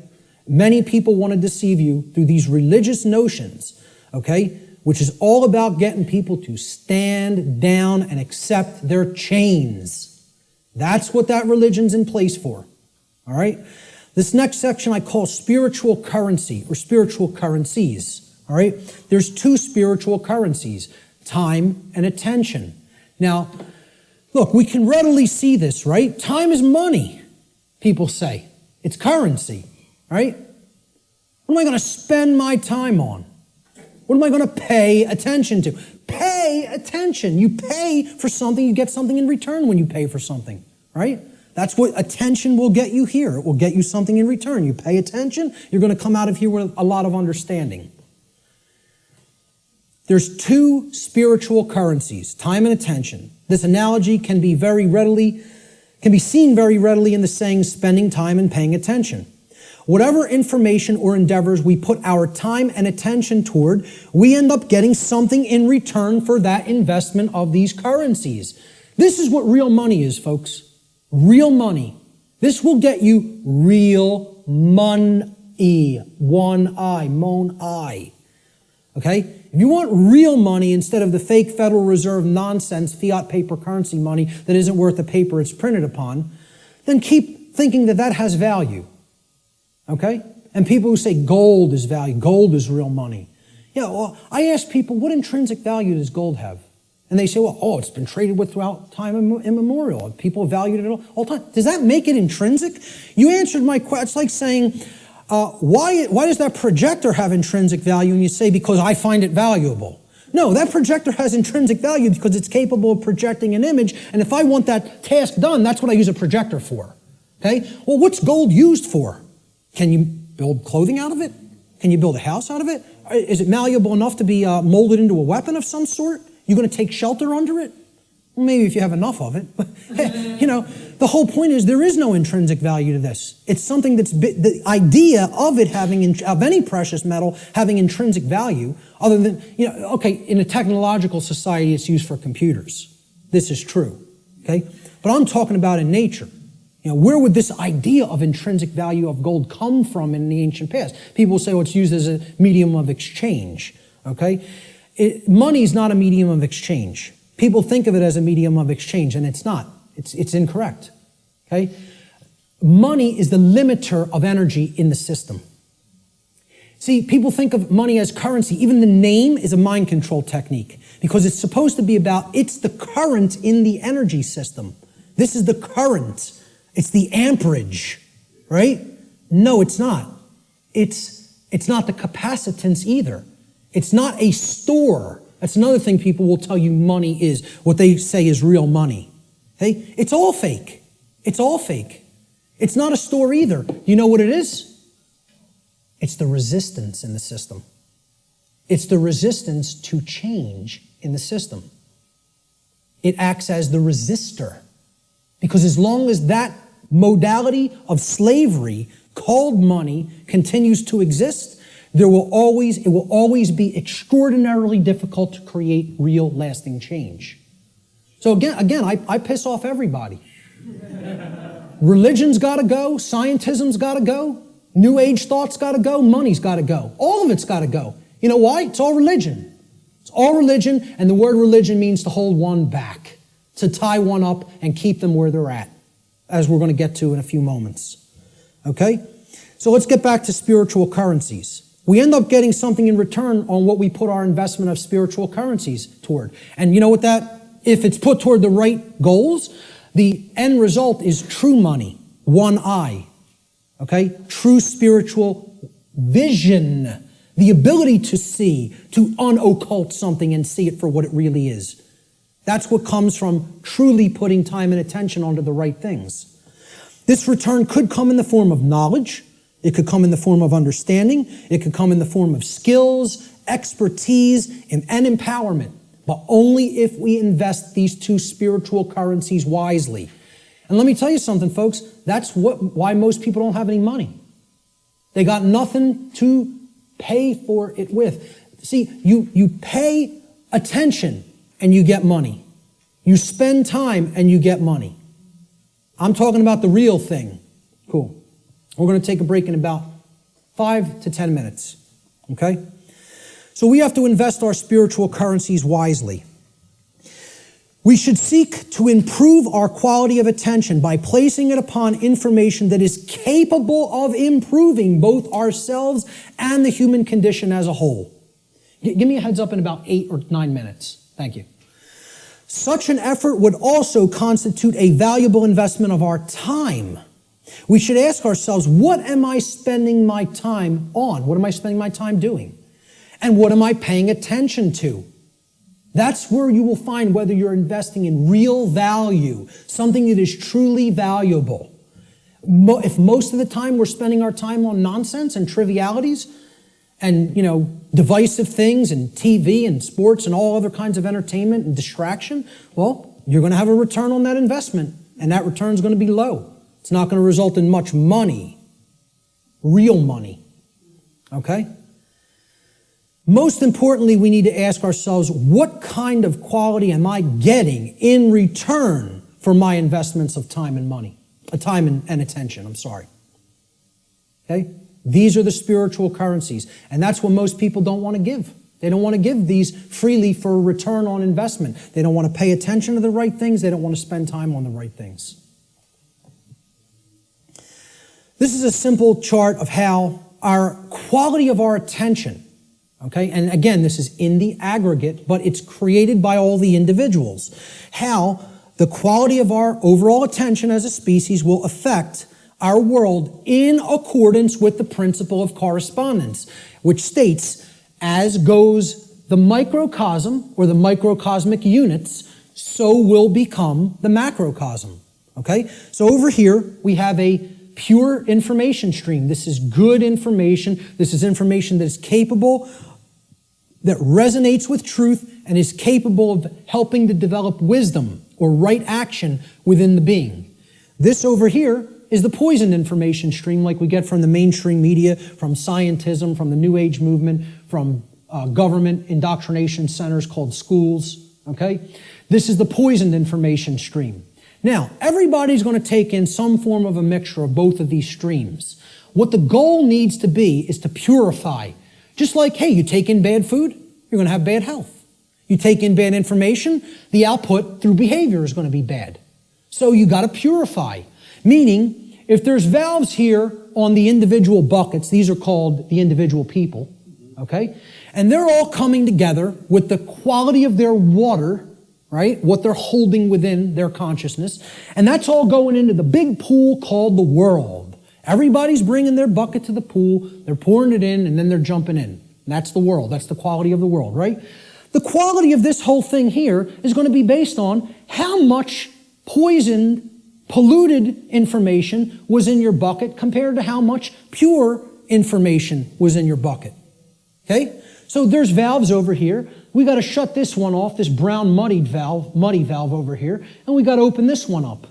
Okay? If we do that, the world will be purified, and we won't be creating self-inflicted suffering. We don't do that, we're going to be swimming in brown muck.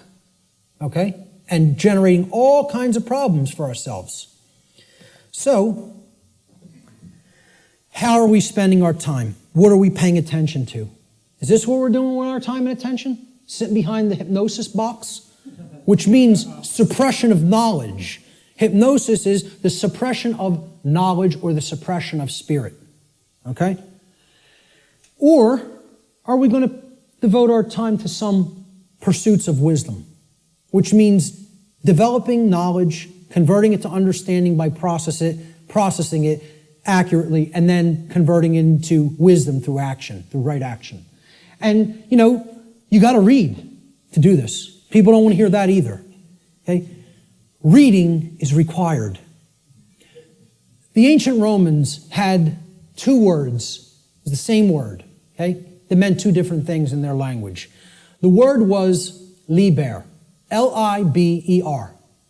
Liber meant free, as in not a slave.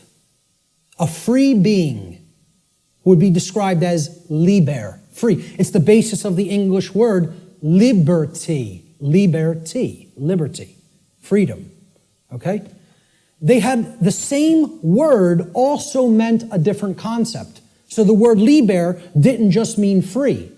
If it was used in a different context, does anybody know what else the word liber meant, L-I-B-E-R, meant in Latin? Book. It meant book. Does that tell us something? They associated the Latin word for book also meant free in their language. Okay? And again, liber is the basis for the word library. Okay? Library. Okay? Where you can go to become free if you read the right books. And again, the world is our library now. We've reunited all the parts of the big library that were cast to the four corners of the earth. The mystery traditions are available at your fingertips now, which hasn't been the case at any time in human history. And what are we doing? We're playing Farmville on Facebook.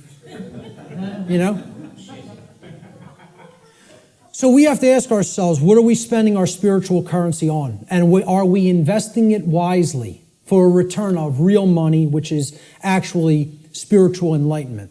I'm going to take a quick break right there, and we'll pick it up with the next section in 10 minutes. 10 minutes, right back here to continue. Thank you.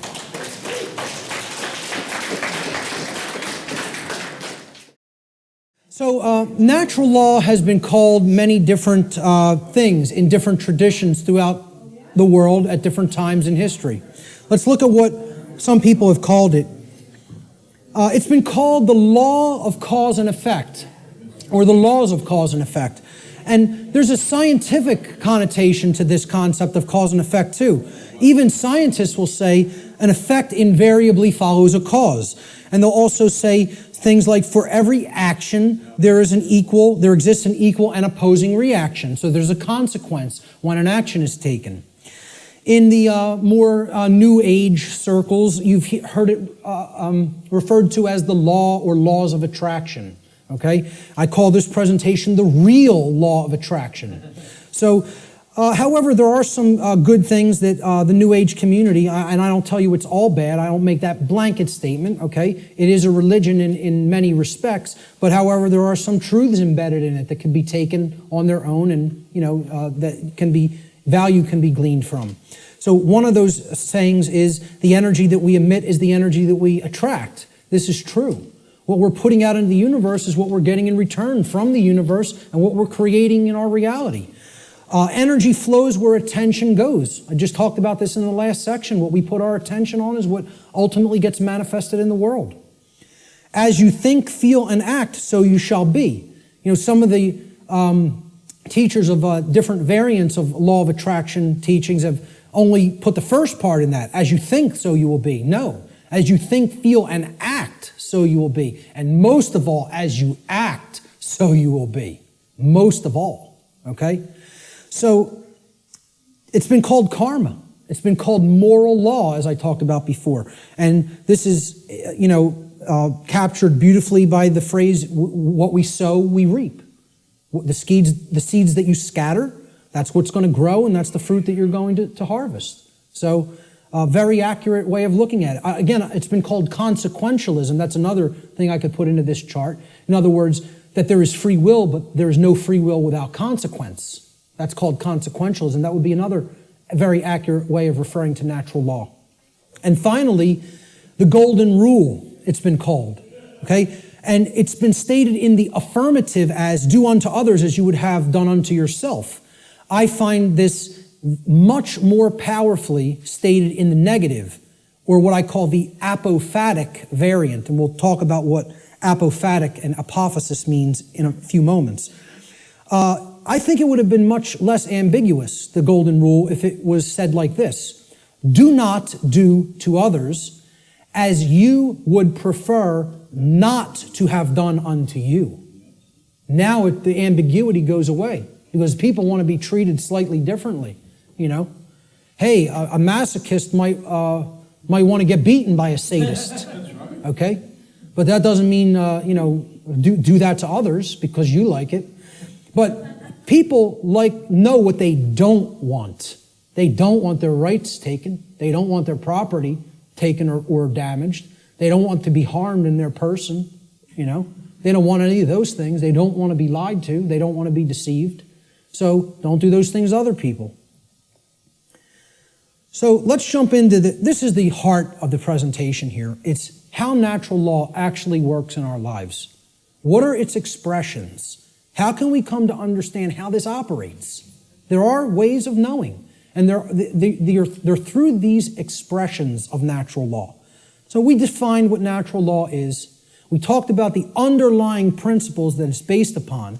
Now we are going to talk about how it works in our lives, okay? So we're going to build a chart of the natural law expressions in a moment.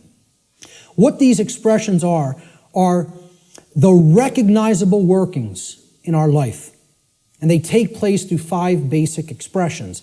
Each of the 5 expressions of natural law have a positive aspect and a negative aspect. So that gives us a total of 10 overall natural law expressions. And we're going to build a chart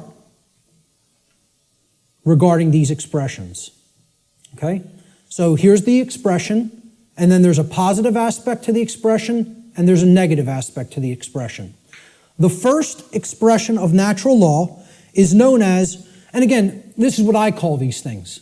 There's no hard and fast rules, it's just terminology. It's jargon to try to explain them in words, okay? These are unseen concepts and laws in reality, in nature, in the nature of the universe. Okay, these are just English word terms that I'm applying to these concepts, okay?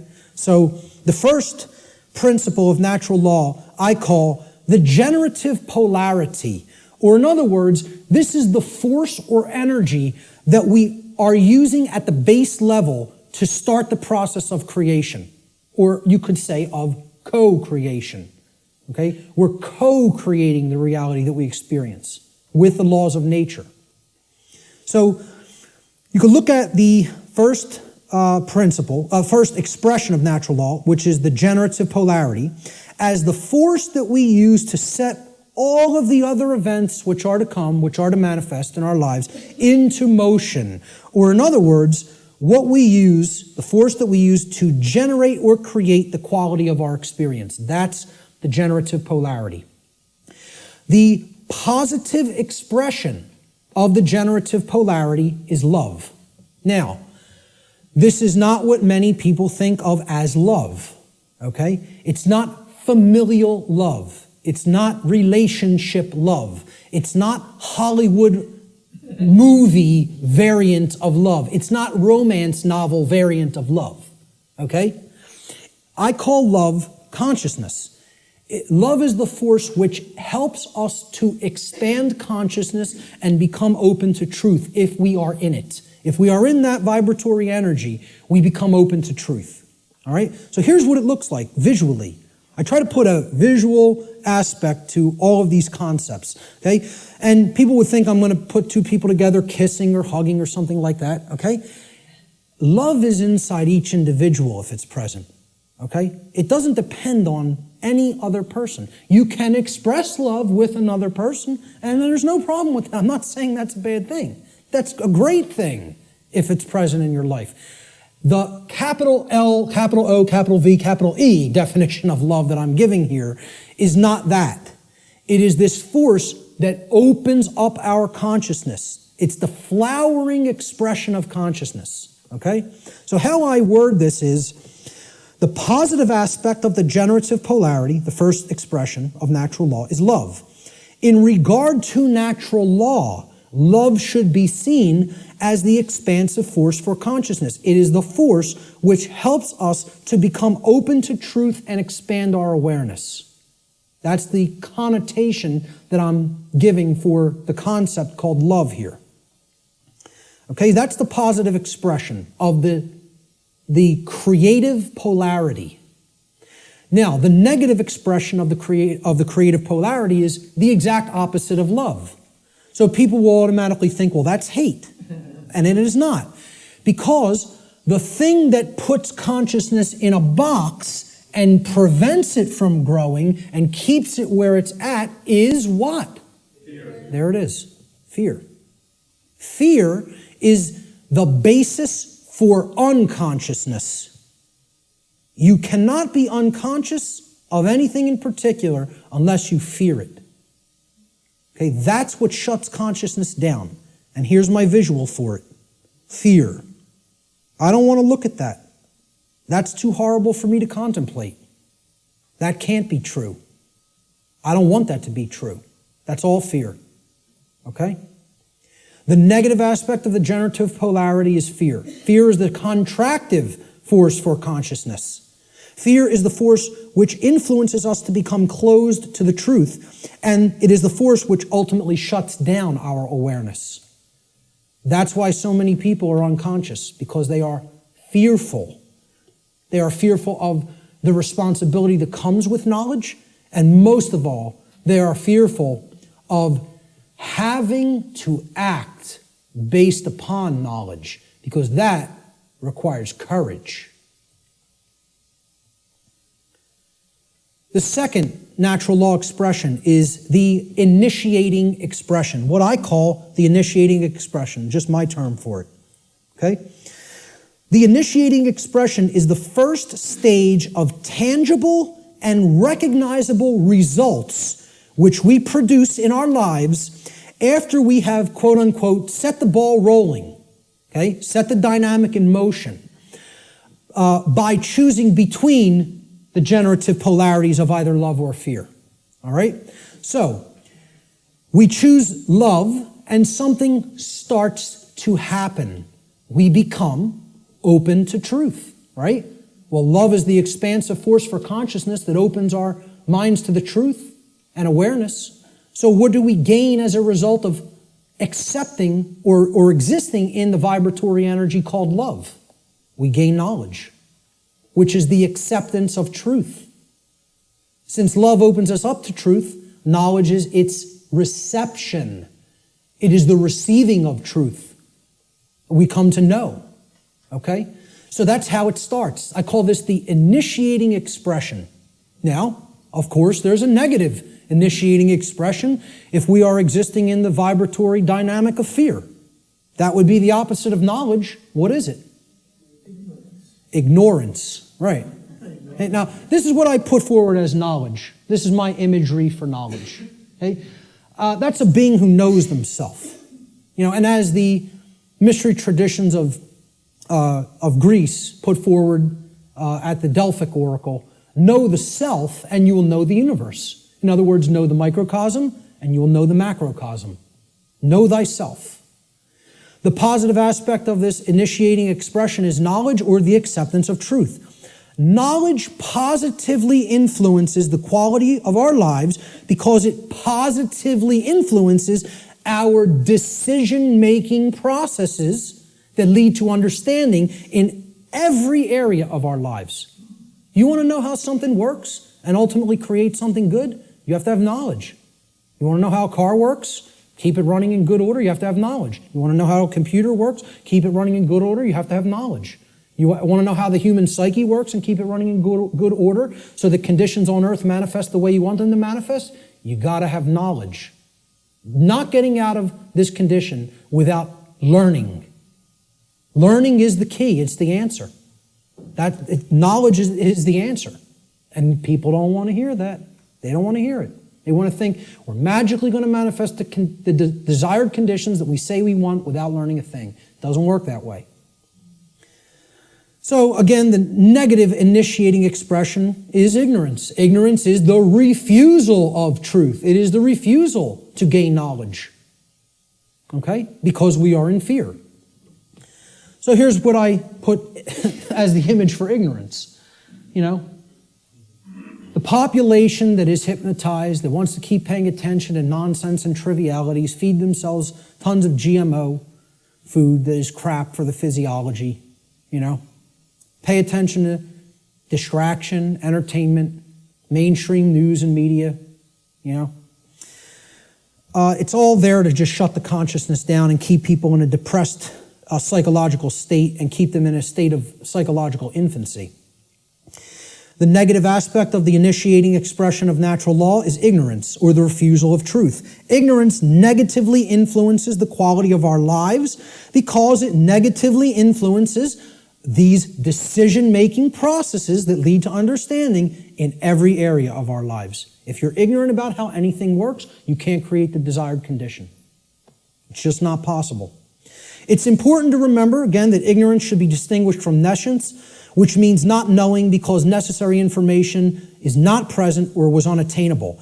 Ignorance, on the other hand, means not knowing even though necessary information is present because that information has been willfully refused or disregarded. And again, to keep us in ignorance, they don't need to hide the information anymore because it's not hidden anymore. It's out. And once again, it's available at your fingertips for free if you have the desire to take it in. But now, the manipulation mechanism that is used is dissuade people from looking at it. Provide endless entertainment, provide endless amusement, provide endless distraction, and say there's nothing to any of that stuff. That's just some old crazy religion that you don't need to understand. It's no different than any other religion, believing that natural law exists. Okay? That's what people will insist on telling you. So people will be dissuaded from ever looking into it, and they'll disregard it of their own choice. Thomas Jefferson said that if a nation expects to be ignorant and free in a state of civilization, it expects what never was and never will be. Freedom and ignorance are antitheses of each other that can never coexist simultaneously. That is an impossibility in natural law. I'm going to put up a couple other quotes on ignorance. Samuel Adams said, "No people will tamely surrender their liberties, nor can any be easily subdued. When knowledge is diffused," that means it's everywhere present, "and virtue is preserved," meaning morality. On the contrary, when people are universally ignorant and debauched in their manners, meaning purely selfish and only worried about themselves, they will sink under their own weight without the aid of foreign invaders. Meaning the society will turn inward on itself and collapse and destroy itself just based on the fact alone that the population is ignorant and they are ensconced in moral relativism and other forms of debauchery and just self-pleasure as their highest virtue, their highest desire. Socrates said that the only good is knowledge and the only evil is ignorance. And this is a quote I'd like to be remembered for. "Willful ignorance in the presence of knowledge is the measure of a bad person." And people will say that's extremely harsh. That's true. That doesn't make the statement untrue. The statement is true as well. It is a harsh statement. See, people in my family will ask me, why don't you have anything to do with me anymore? I've deliberately cut off many members of my own family. Okay? Because many members of my own family say, I know what's going on and I don't care. I don't intend to do a damn thing about it. I'm worried about me, myself, and mine, and I don't care what's happening in the world. Well, you know what that's called, folks? That's called a bad person. Let's not mince words. Let's not euphemize. Let's call it what it is. That's called a bad person. And I don't want anything to do with bad people in my personal life. I don't hang out with bad people. I try to surround myself with good people who care. Because they're co-creating wisely. Okay? I tell family members who I've cut off association with, because you do not care is what makes you a bad person. I don't want anything to do with you until you start caring about what's going on in the world. Then we could talk again. And I'll welcome you back with open arms and forgive you. But not until. You want to stay in that level of consciousness? I want nothing to do with you. I don't want to be around people like that. They're bad influences, and they do bring other people down. So I'll still put out the information. It's there any time for free that they want to go and engage it. And I tell them all, anytime you want to ask me and come over and engage directly with me, I'll make the time for you. But until you want to do that, until you develop that desire, I don't want to be in your presence. Okay? So maybe, I don't know if that's going to be effective. I don't know. And guess what? I don't care whether it's going to be effective, because I'm not going to surround myself with bad people until they decide I want to make myself a better person. Then I'll engage them and speak the truth to them. But until then, I'll put this out there for all for free, and they can engage it any time they want. But in my personal life, I can't make time for that. I don't have energy for that. I barely have energy for this. An anonymous quote, I believe this was from some internet forum. I don't know what the gentleman's name was, but it was a great quote. Ignorance is the root cause of all evil. And since only knowledge eradicates ignorance, it is our duty and moral obligation, there's that term, to educate ourselves as well as the masses around us. That's a moral obligation if you're in a position of knowledge. And once again, that's why I do what I do. I don't do it because I like people. Believe me, Barb will tell you how much I like people. I don't do it to make friends. I don't do it to make money. I do it because it's a moral obligation and for no other reason. I don't serve people. I serve truth. Truth is the force which I serve. And I bend the knee to no other. That's it. That's it. So great quote on ignorance there. Great few quotes on ignorance. Let's look at the next expression. The internal expression is what happens inside of us, very simply. So now, we've started creating with a polarity. Something has happened in the world, either acceptance of truth or refusal of truth. Now something's going to take place inside of us, right? So look, this level is that knowledge level, right? This is the base consciousness level. You could look at, that's the foundation. Remember that 4-block diagram, right? You could look at this, here's the foundation. This is the foundation that lies underneath the trivium, right? Okay? That's as deep as it gets. Consciousness or unconsciousness, love or fear. That's what everything is a choice about, between, right? Now here's that first block. Knowledge or lack thereof. Knowledge or ignorance, right? And you can see these polarities are like that concept of, the polarity aspect of the natural law principles, okay? There's one thing that's real, and then this is the illusion, okay? These are two aspects of the same thing. This is consciousness, and this is its lack. This is acceptance of truth, and this is the lack of that, okay? So it's the same thing, but opposite in degree, which is why they're the same expression. Now, what happened after knowledge or lack thereof? We went up to understanding, right? So that's what this level is. Understanding happens internally, right? It's an internal process, all right? So the positive aspect of the internal expression is when we come to understand through developing the knowledge and the acceptance of truth that we are sovereign. Sovereignty is the expression, the internal positive expression of natural law. Now, again, underneath these, in parentheses, I always put what I call these things, another name that I've given to these things, these concepts. I call sovereignty internal monarchy. Internal monarchy. Now, monarchy means one ruler. Mon means one, is a prefix for one, and archon in Greek means ruler or master. So, internally, we each need to master and rule ourselves. This is our kingdom that we get to rule and nowhere else. We don't get to rule over anybody else. Many people think they're the rulers of other people, but they're wrong. Each of us is a sovereign being. Sovereignty, as we're going to see, means that you're not owned by anyone else. No one else owns you if you're sovereign, okay?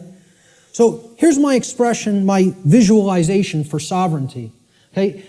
Somebody who truly has the light. They have the light at their disposal. They're bathed in it. It's flowing within them, okay? And light has always been associated in different mystery traditions as knowledge. It's been a symbol that has represented knowledge. This is the person who has the knowledge and has gone through the decision-making and filtering processes with that knowledge to come to an internal understanding that they are a sovereign being. And I have news for everybody. Whether you know it or not, whether you are familiar with the term or not, every person here is a sovereign. And you can never not be. It is an impossibility for you ever to be non-sovereign. It cannot be done. Cannot be done in nature. Okay? Every single human being on this planet is a sovereign being. And we're going to look at what a sovereignty actually means. The positive aspect of the internal expression is sovereignty, or what I call internal monarchy, meaning one ruler within. Internal monarchy, one ruler within. As a state of consciousness, sovereignty means that one has unified the three aspects of their consciousness, such that there is no internal contradiction between one's thoughts, emotions, and actions. We become a being that as we think, so we feel, so we speak and act. And there's no contradiction between those. We're not torn apart from within in this state of internal opposition amongst our own consciousness. Okay? Moreover, let's break the word sovereign down. That's where we're going to come to the real meaning of the term. Sovereign is derived from the Latin adverb super. Super means above. See, in classical Latin, there's no V in classical Latin, right? There was no V character. Actually, if you wrote a V like that, it was a U, okay? And why a double U looks the way that it is. It's two V's, actually. But that sound was U in Latin, if you see a V. There's no V sound in classical Latin. It doesn't exist phonetically, all right? So this phonetic variation that we express as V or V in English, in Latin was P or B. It was represented by a P or a B. So what we're really seeing here is suver, okay? But it was pronounced in Latin super, like super. Well, what does super mean? Super, you're beyond, you're above and beyond, okay? It means above or beyond, that's what it means. A superman is one who's beyond an ordinary man, right? The Latin noun regnum comprises the second part of the etymological root of this word. Regnum, it comes from rex regis in Latin, or regis. It means king. So regnum was the king's rulership. Regnum means his reign. It's where the word reign comes from in English, regnum in Latin. It means rulership or externally imposed control. Okay? Not control in the context, I'm going to control my emotions, I'm going to control my behavior. No. It means I'm going to control you externally by imposing my will over your will through coercion. That's the context of rulership or control that I'm talking about here. So put them together. Super regnum, sovereign, means above or beyond externally imposed rulership or control by another. That's what it means. Sovereign means not a subject to another being, like a king, like one who considers himself a king. And it means not a slave to someone who considers themselves your master. That's all sovereign means, folks. Not a slave. And why I say every single person here is a sovereign is because there is no such thing, never has been any such thing, and never will be any such thing as legitimacy to slavery. That has never existed, does not exist now, and never will exist. Slavery is an illegitimate concept. None of us are slaves. The condition of slavery has been imposed upon people, but it has never in history been legitimate, and it never will in history be legitimate. So there is no legitimacy to the concept of slavery, of the rightful rulership of another being through directly imposing your control through coercion. Doesn't exist. That's a big part of what natural law is about. We have to understand when we're saying this word, this is what is meant by sovereign, not a slave. Okay, we did a study where we asked people, are you a sovereign? Like 11% said yes. Maybe, I think it was 10 or 11%. Which I thought was almost encouraging, that 1 in 10 people knew that they were sovereign beings. It was amazing. But 90% of the human population doesn't feel that they're sovereign, doesn't know that they're sovereign. I'm telling you, it doesn't matter an iota whether you believe you are or not. I'm telling you it's an eternal truth that you are a sovereign and can never be non-sovereign. There is no such thing as someone else's legitimate rulership or ownership of you. Because there's no such thing to the legitimacy of slavery, and there never has been, and there never will be. So everyone is a sovereign. A sovereign is a monarch. Again, mon means one, and archon means ruler. So when people ask me, what kind of government do you want? I tell them I want anarchy, and I want monarchy. And they're like, how could you have those things simultaneously? Because if you have internal monarchy, you can have external anarchy. See, we need to have the rulership within, and we need to get rid of the rulership without. This is the kingdom we need to master, and we need to set aside the concept of mastery and slavery in the external domain, in the physical world.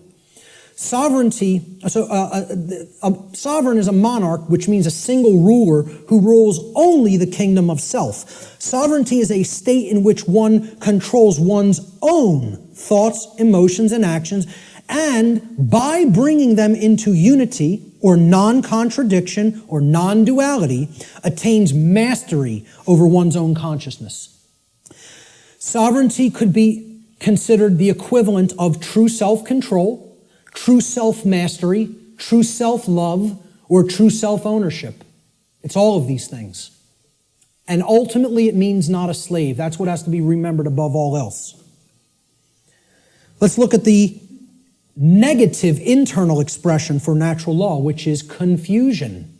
Now, confusion results when we are in ignorance. That's the emotional dynamic, the feeling that takes place within the individual. This is the lack of understanding. Confusion only happens in a lack of understanding. When we have not taken in knowledge, because we are afraid, we are in fear, okay?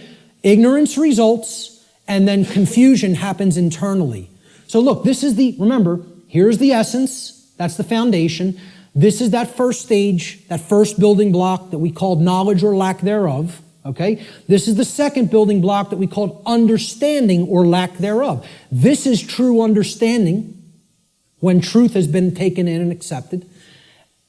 And this is the lack of understanding. Now, in that state of lack of understanding, we're confused. So there's no rulership within. Inside of us, there's anarchy, which means the absence of ruler. Of a ruler, not the absence of rules, which I'm going to get into later. Anarchy means there's no ruler, no master. So if there's no master inwardly, we have a big problem, because that means there's no self-mastery, there's no self-control, there's no self-discipline, and ultimately there's no self-love. And that results in an understanding that we don't truly own ourselves. It would result in the absence of self-ownership, which is what we're experiencing as a species. That other people believe they own other people. This is what I found as a picture representing confusion. Someone who doesn't know themselves. Doesn't know themselves, completely attached to a ego identity. Their whole mind is all wrapped up. I believe I'm this businessman. I believe I'm this banker. I believe I'm this lawyer. I believe I'm this doctor. And that's my identity, and if something goes wrong with that, there goes my identity. There's who I am down the drain, you know? So this negative aspect of the internal expression of natural law is confusion, or what I call internal anarchy, meaning no ruler within. Confusion is the state of mind in which the being is ruled by fear and ignorance. Confusion could be seen as internal opposition within one's own consciousness. In other words, being torn apart from within in such a way that one's own thoughts, emotions, and actions are in perpetual contradiction with each other. A thought, emotion, and action are not in alignment. As we think is not how we truly feel and is not how we act. There's total contradiction and separation. No unity amongst those three aspects of consciousness. That's confusion. The fourth expression of natural law is what happens externally in the macrocosm in society. When you have a bunch of people who are in either this dynamic within their own consciousness or a bunch of people who are in this dynamic in their own consciousness, a state results in the society at large, because the society at large is comprised of the aggregate quality of the individuals that comprise that society. All right?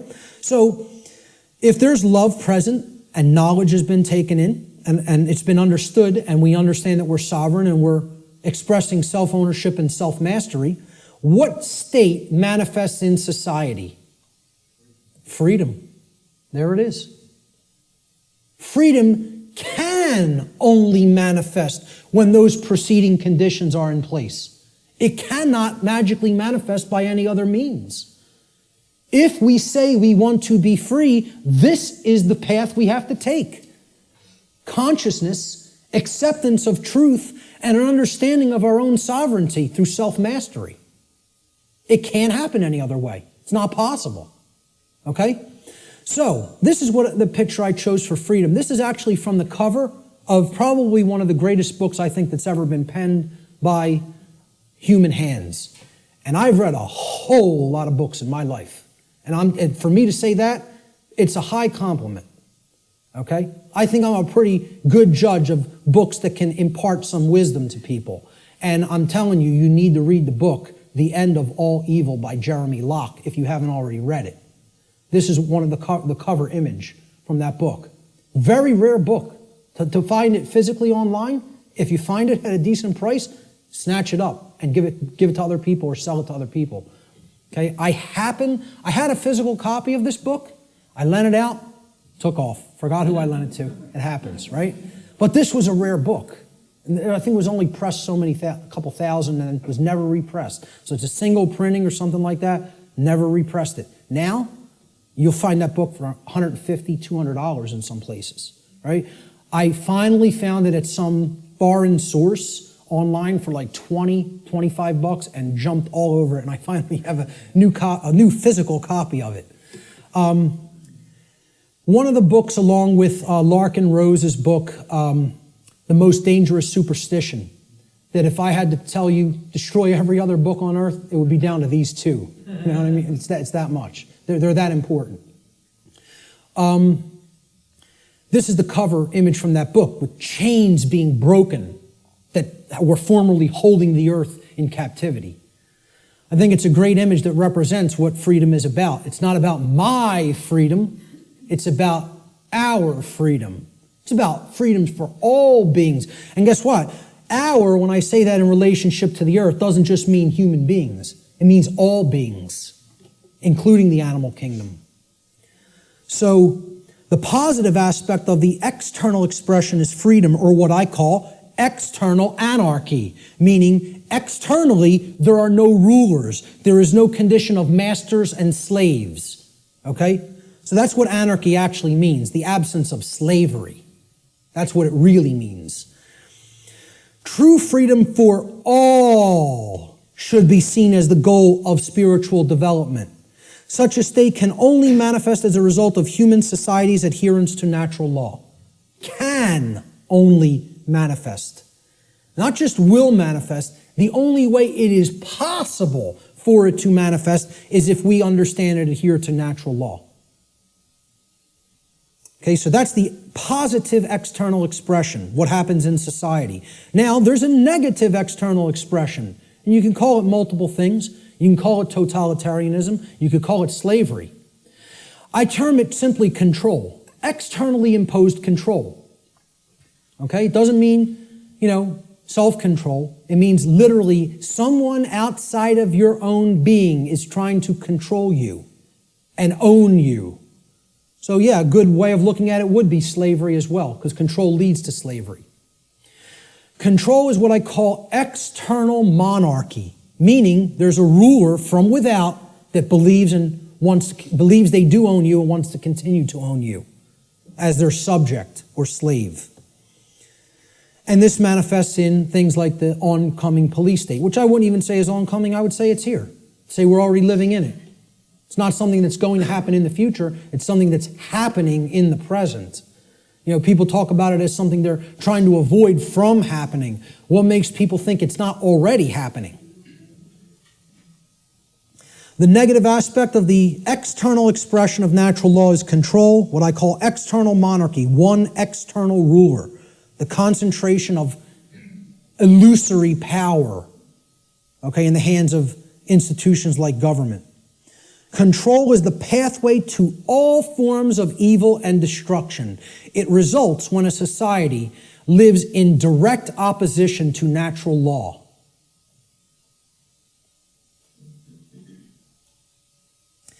The fifth and final expression for natural law, how it operates in our lives, is what I call the manifestation, or the result that we create. So again, here's the foundation for that little 4-part building, right? Here's the first block, knowledge or lack thereof.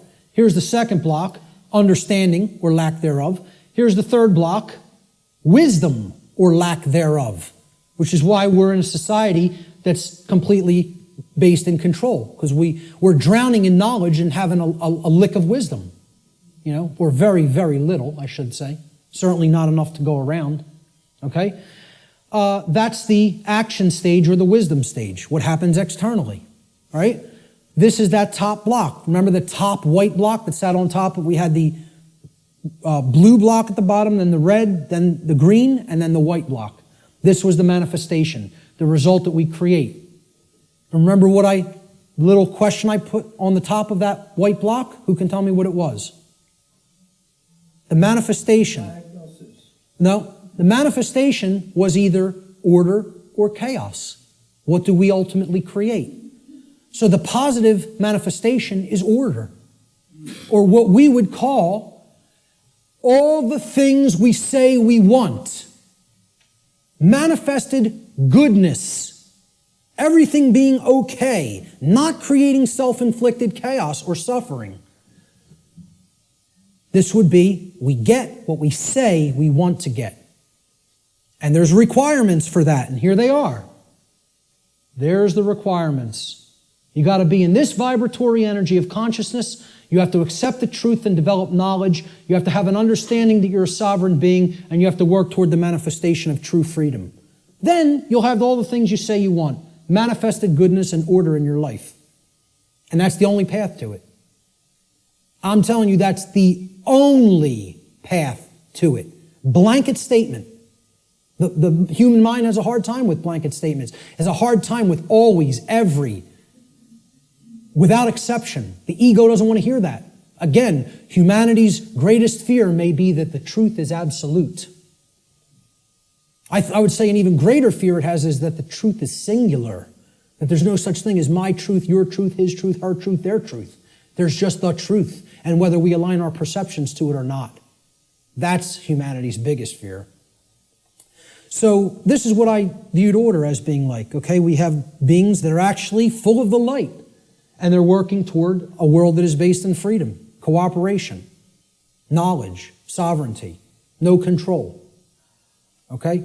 It's what I call in some of my former presentations cooperative spiritual anarchy, which is the natural condition of humanity. The natural, meaning spiritual, natural condition of the human species that has been blocked from manifesting through mind control, indoctrination, fear-based, trauma-based methods. So that's what I call order, the positive manifestation, manifested goodness. It represents everything we say we want, and it only results when there is balance or justice. Justice comes about through adherence to natural law. Justice can only be present when truth has been accepted in our lives and our behavior has been brought into harmony with natural law. Cannot manifest any other way. That's the positive manifestation. The negative manifestation is the opposite of order, chaos. Chaos is manifested evil. I just put this as, complete disregard for other people, breakdown, me first. Knock everybody else down. Get what I want. Don't worry about anybody else being hurt. Don't worry about anybody else's freedom. Don't worry about whether anybody else's rights are being tread all over. Doesn't matter. Let me get mine. Self-preservation is the highest law. Survival is all that matters. Even if I have to step on somebody else to get it, to make that happen. Yeah, it's an animal. That's exactly right, sir. That's exactly correct. That's not a human being. That's an animal. That's how animals in the animal kingdom behave. And again, natural law doesn't work the same way for animals as it does for human beings because they do not have the same capacity for consciousness that a human being has. So let's not start saying that's the natural order. No, it is not. It's the exact antithesis of the natural order. The natural order is just that. Order.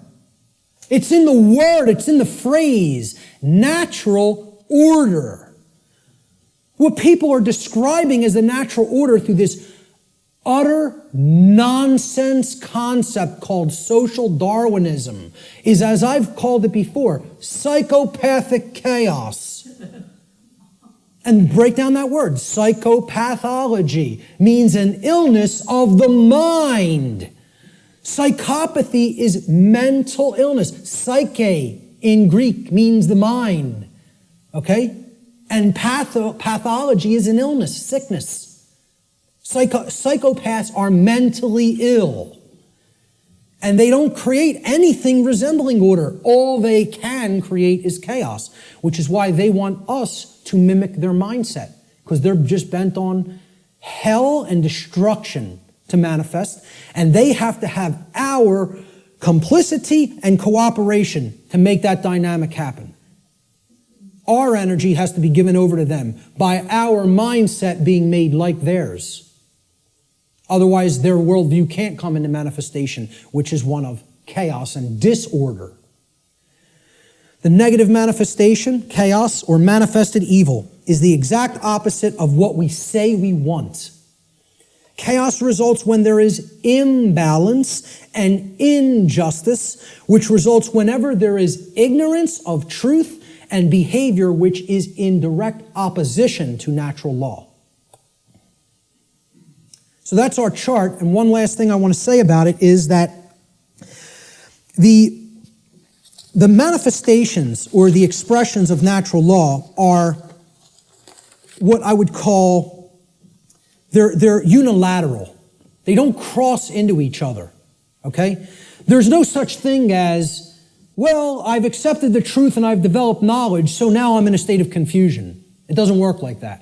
Okay? You can't go from ignorance to sovereignty, to the understanding that you're sovereign. You cannot cross the area of these charts. Once you're here, you can only go here. In order to get here, you got to come from here. In order to get here, you got to come from here, here, here, and here.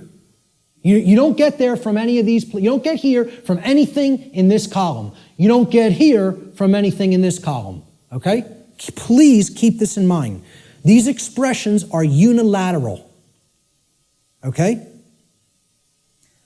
You can't skip. No, they cannot be skipped either. Good question. They must proceed in order and in the same column of expression. So you can only get to order through freedom, which comes about through the understanding that we are sovereign, which comes about through taking in knowledge of truth, and which comes about through staying in a vibratory energy of love or higher consciousness. The openness to truth. That's it. Same thing here. We can only create chaos when our society is bent on control, okay? Because we are confused beings that don't understand our sovereignty and think other people can legitimately own us or rule us, and that comes from a place of ignorance or refusal of the truth, which is based in fear. Can only manifest that way. Blanket statement, too. And I will not retract on that blanket statement because this has nothing to do with what I think or feel or my beliefs. This is how laws operate in creation. Not a belief system, not a religion, has absolutely nothing to do. I did not develop this. I came to an understanding of it by seeking truth. I'm telling you, this is not my information, never has been my information, never will be my information. There's no copyright on it. I don't claim it. It's eternal truths that have existed forever and will exist forever, whether human beings are here or not. Take it and share it freely and widely to anybody that's capable of comprehending it, because it's the only way we're going to get out of this mess. Okay?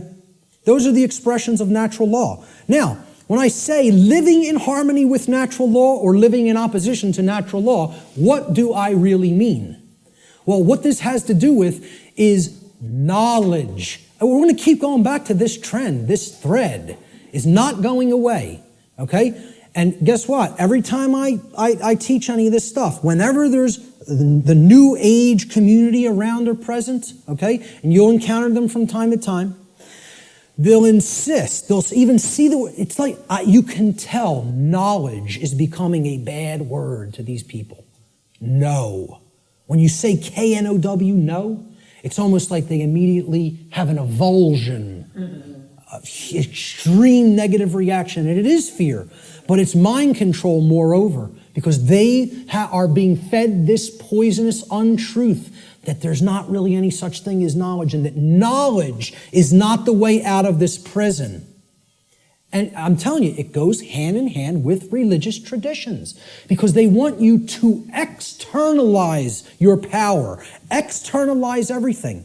And I'm not telling you, I'm not saying don't have a model for behavior. And okay, this person, Buddha patterned it. You want to pattern your behavior on the Buddha's life? Great. Live the great life. You want to pattern your behavior on the life of Christ? Whatever. And again, I'm not getting into this discussion here today about the actual historicity of the man Jesus, regardless of what you believe regarding that. I understand I could write books on astrotheology, okay? I understand that being may never have existed in the way a lot of people believe he did. So what? Whether Siddhartha Gautama existed in the form of a man or not, or whether that's an allegory, who cares?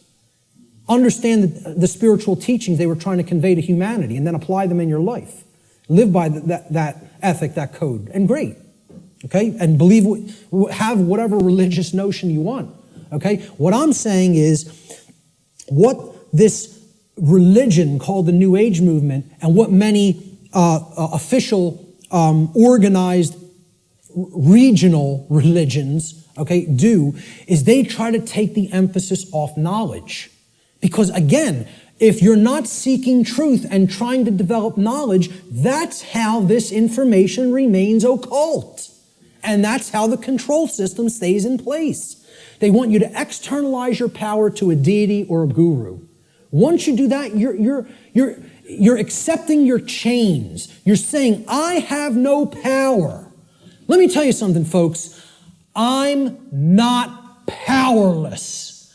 I am full of power. Why? Because I have knowledge of how things actually work. Nobody can tell me that I'm owned by somebody else and can get me to believe it because I have understanding of my sovereignty. If they can take that away from you by getting you to de-emphasize the importance of knowledge, of self-knowledge, they own you. That's when you're owned at that point. Okay? Knowledge is the way out of this. Knowledge, understanding, and then converting that to true wisdom through actions. Not believing in something, not accepting everything, not waiting on somebody to come down and save you, whether it be Zoroaster or the aliens from Zeta Reticuli or Ashtar Command or Jesus Christ. Okay? You keep waiting on an external savior, you're going to be waiting in your chains forever. The knowledge of truth is what the Christ figure himself proclaimed would be the pathway to true freedom. Now, whether you put any emphasis on even exoteric Christianity, I'm telling you, that's the core of all the mystery traditions, is that until you take in the light, you'll never dispel the darkness. And the light is knowledge of truth. That's what it has always been symbolized as and represented as. Okay? Knowledge is the answer. And here's what the biggest piece of knowledge that comprises natural law needs to be understood. There is a difference. It is a 100% completely polarized antithesis. These are diametric opposites that exist in nature. These concepts, right and wrong, do not exist as constructs within the human mind. Anybody who believes that is thrown completely off the path. They are engaged in Satanism. Let me just say it just openly, right out, in a way that is completely unambiguous. If you believe there's no real difference between these things and that they do not exist in nature, you are accepting Satanism. It's a satanic belief system that comes directly from dark occultism. And once again, you could say whatever you want about believing that or not. I was a priest within this religion. So if you go up to a Jewish rabbi, and you would expect he would have some knowledge of the Judaic tradition, would you not? If you went up to a Catholic priest, you would say, well, he has some knowledge of Catholicism and how it expresses the Christian tradition, would you not? If you go up to a Islamic, what do they call them? Right. Would you expect that this practitioner of his religion, who's in the priest class of his religion, would have some knowledge of Islam? Well, I'm telling you, I was a priest in Satanism.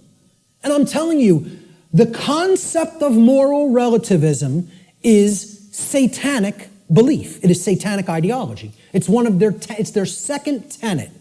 They have 4 pillars. The 4 pillars of Satanism are self-preservation is the highest aspiration, and nothing comes above it. The second tenet is there is no such thing as the objective difference between right and wrong. Right is what's good for me, wrong is what's bad for me, personally. And that's it. And I get to make that up based on my likes, preferences, and whims. Okay? The third tenet is social Darwinism, which is an extension of macrobiological Darwinian theory. Okay? Social Darwinism, an oligarchy or a ruling class gets to direct the herd because we know better. And it's just our right to do so because our intellect makes us superior. And the fourth pillar is eugenics. Since we are ultimately God, since we decide what's real and what's not real, and we give that perception to the rest of the herd, and we get to decide what's right and wrong, well, we're God here. And therefore, we get to decide who lives and who dies. That's the 4 pillars of Satanism. And you know how many people believe that nonsense? A whole lot.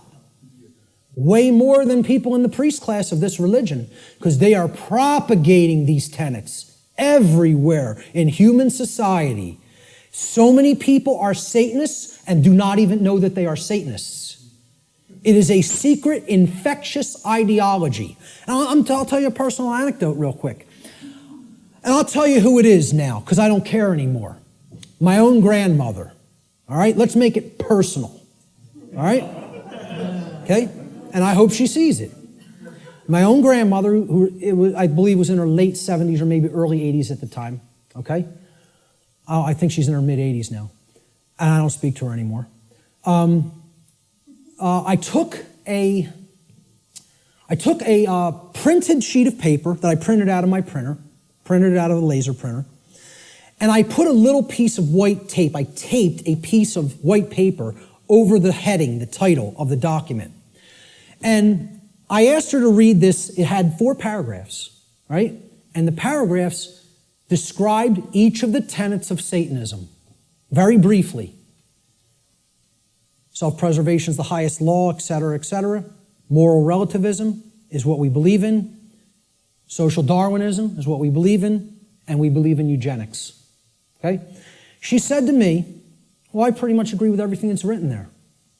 And I said, you do? And she said, yeah, that's how I think. I don't see anything really wrong with it or bad with it. I said, okay. I said, peel that little strip of paper off that I've taped to the top. I want you to see what the document's called. And on top it said, the tenets of modern Satanism. And you know what her response was? Well, then I guess that makes me a Satanist, doesn't it? Not horrified. Not, oh my God, what is my belief system? What do I believe in? No. Well, guess that makes me a Satanist, doesn't it? As if it was just no big thing. And you know what? You know how many people are in that mindset? Hundreds of millions, if not billions, and don't even understand what it is. Because they think Satanism is something that it is not. They don't understand what the ideology of Satanism is. They think you have to be associated with the trappings of Satanism, okay? That you have to dress as if there's such a thing as dressing like a Satanist. Or you have to have certain things on your walls in your house or in your garage if you're a Satanist. Well, let me tell you something. Satanists are the owners of banks. They own hospitals. They own schools. Okay? Yeah. Certainly that university right across the road. And many people ascribe to this religion in their thoughts, emotions, and actions, and do not even understand it because they don't even understand what that belief system is about. They don't understand what that ideology is. They don't know its tenets. So, again, going back to this, if you don't know that there is an objective, meaning in nature difference, okay, between right and wrong, that is a satanic belief system. Morality, it's not right versus left. It's about right versus wrong. This whole left-right paradigm The people are, oh, you fall in with the left, with the Democrats, or the right, the Republicans. Has nothing to do with any of that. It's a false paradigm. The thing that all of that's a distraction for not getting you to pay attention to and understand is the difference, the real, true, and objective difference between right and wrong. And we're going to explore what that is, because it can be known. It can be known, and most people will be shocked and horrified to understand the real differences between right and wrong, because they'll have to look into themselves and recognize in many ways that they are cooperating with wrong, and that they don't really truly know the difference between right and wrong. When you tell people this, I'm telling you, I told this to somebody in a bar once, which was a big mistake of even trying to bring up this discussion in that environment. But occasionally I even, make asinine mistakes like that and think I'm going to be talking to even a semi-conscious being when you're talking to a block. Okay? So I said, you understand what actual morality is true common sense. We're going to look at that term, common sense, and explore what it really means. And she said, so what you're saying is if I think that there's no really objective right and wrong, that I don't have common sense. And I said, yes, that's what it, no, I said, that's not what I think. I'm trying to explain to you that's what it means by definition, not by what I think.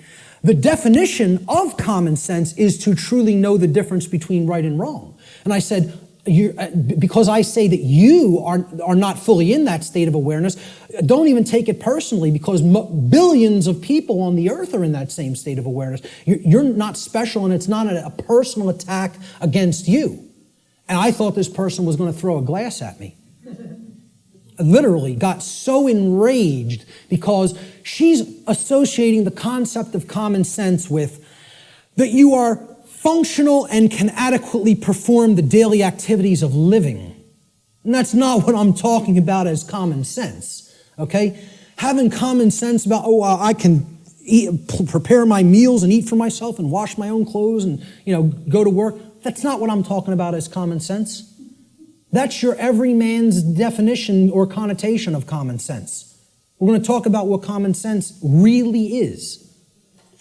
Okay? A deep understanding of morality, which are the principles concerning the distinction between right and wrong behavior, lies at the very heart of natural law. This is the essence of it, folks, right here. And here's the difference between right and wrong in a nutshell, about as simply as I am capable of describing it. All right?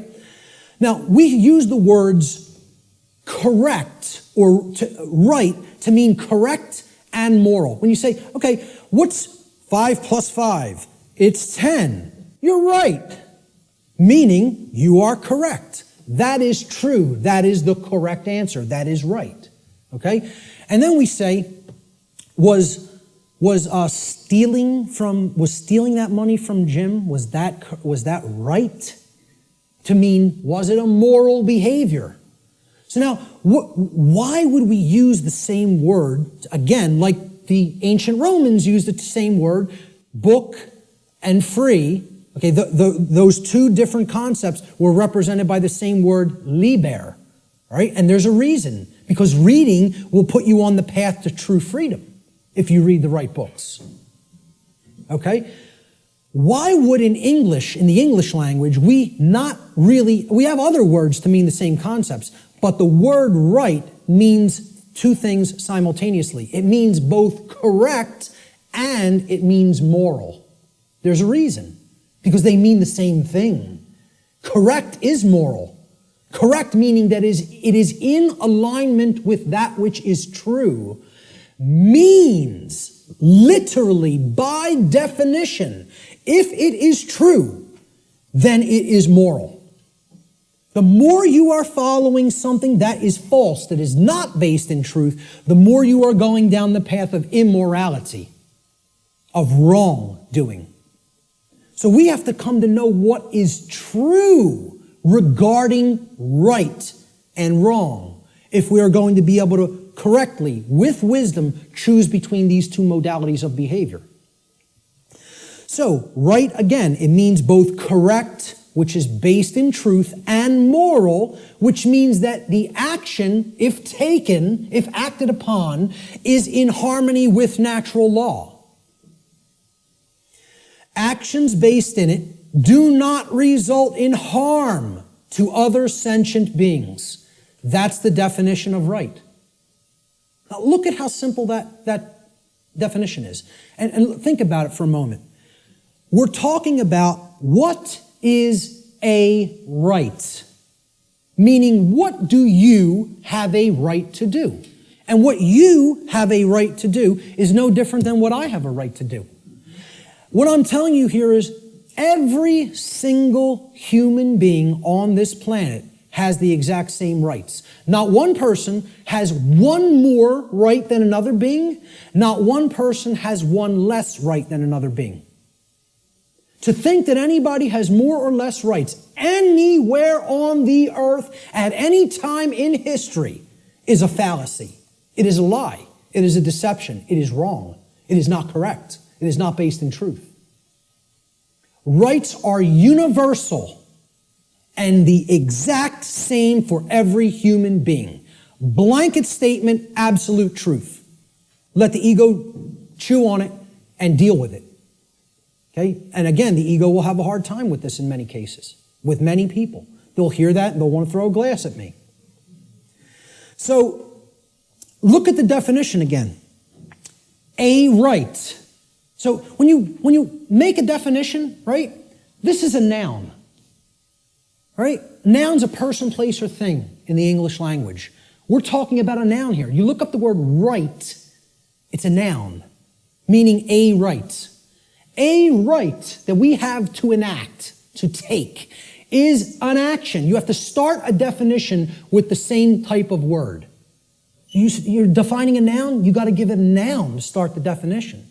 A right is an action. Most people will never even be able to tell you that. Just say, could you define what a right is to me? They will not give you this noun. A right is an action. So is a wrong an action. A right is an action that if you take it, it does not cause harm to other sentient beings. That's the simple and easiest definition that anybody can give for what a right is. And I guarantee you, you go and engage as many people as you want on the street. I have not asked this question and had anybody ever raise their hand or even contact me later and say, you go up to somebody on the street and ask them if they could define what a right is. Nobody can give you the correct definition for what a right is. Now, if you don't know what the definition of a right is, you certainly don't know whether you're choosing accurately between a right and a wrong, between right and wrong behavior. You can't. It's not possible. So many people believe that they're allowed and they can do actions with no consequence that actually aren't in alignment with natural law because the taking of those actions do result in harm. And they don't really even understand that.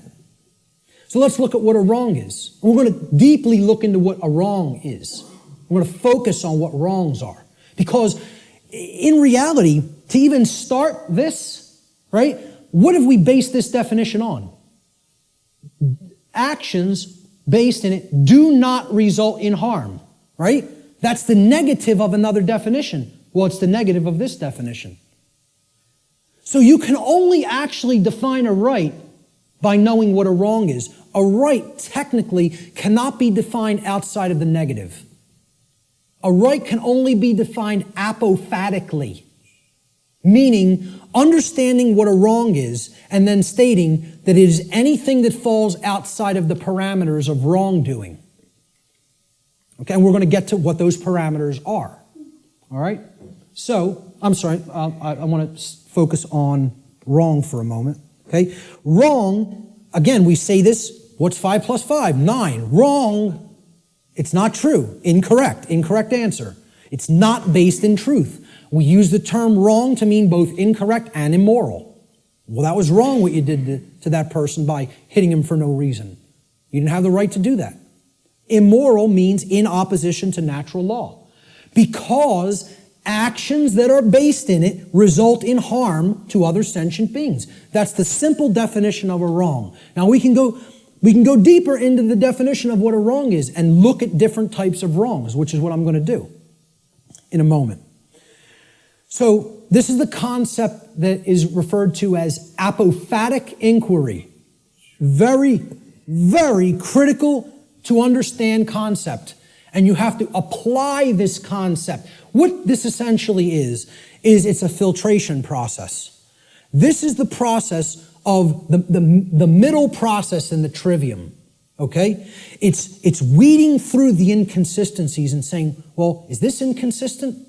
Is this inconsistent? Is that not true? And you're setting those behaviors aside and you're saying, here's the behaviors that are wrong. Don't engage in those behaviors.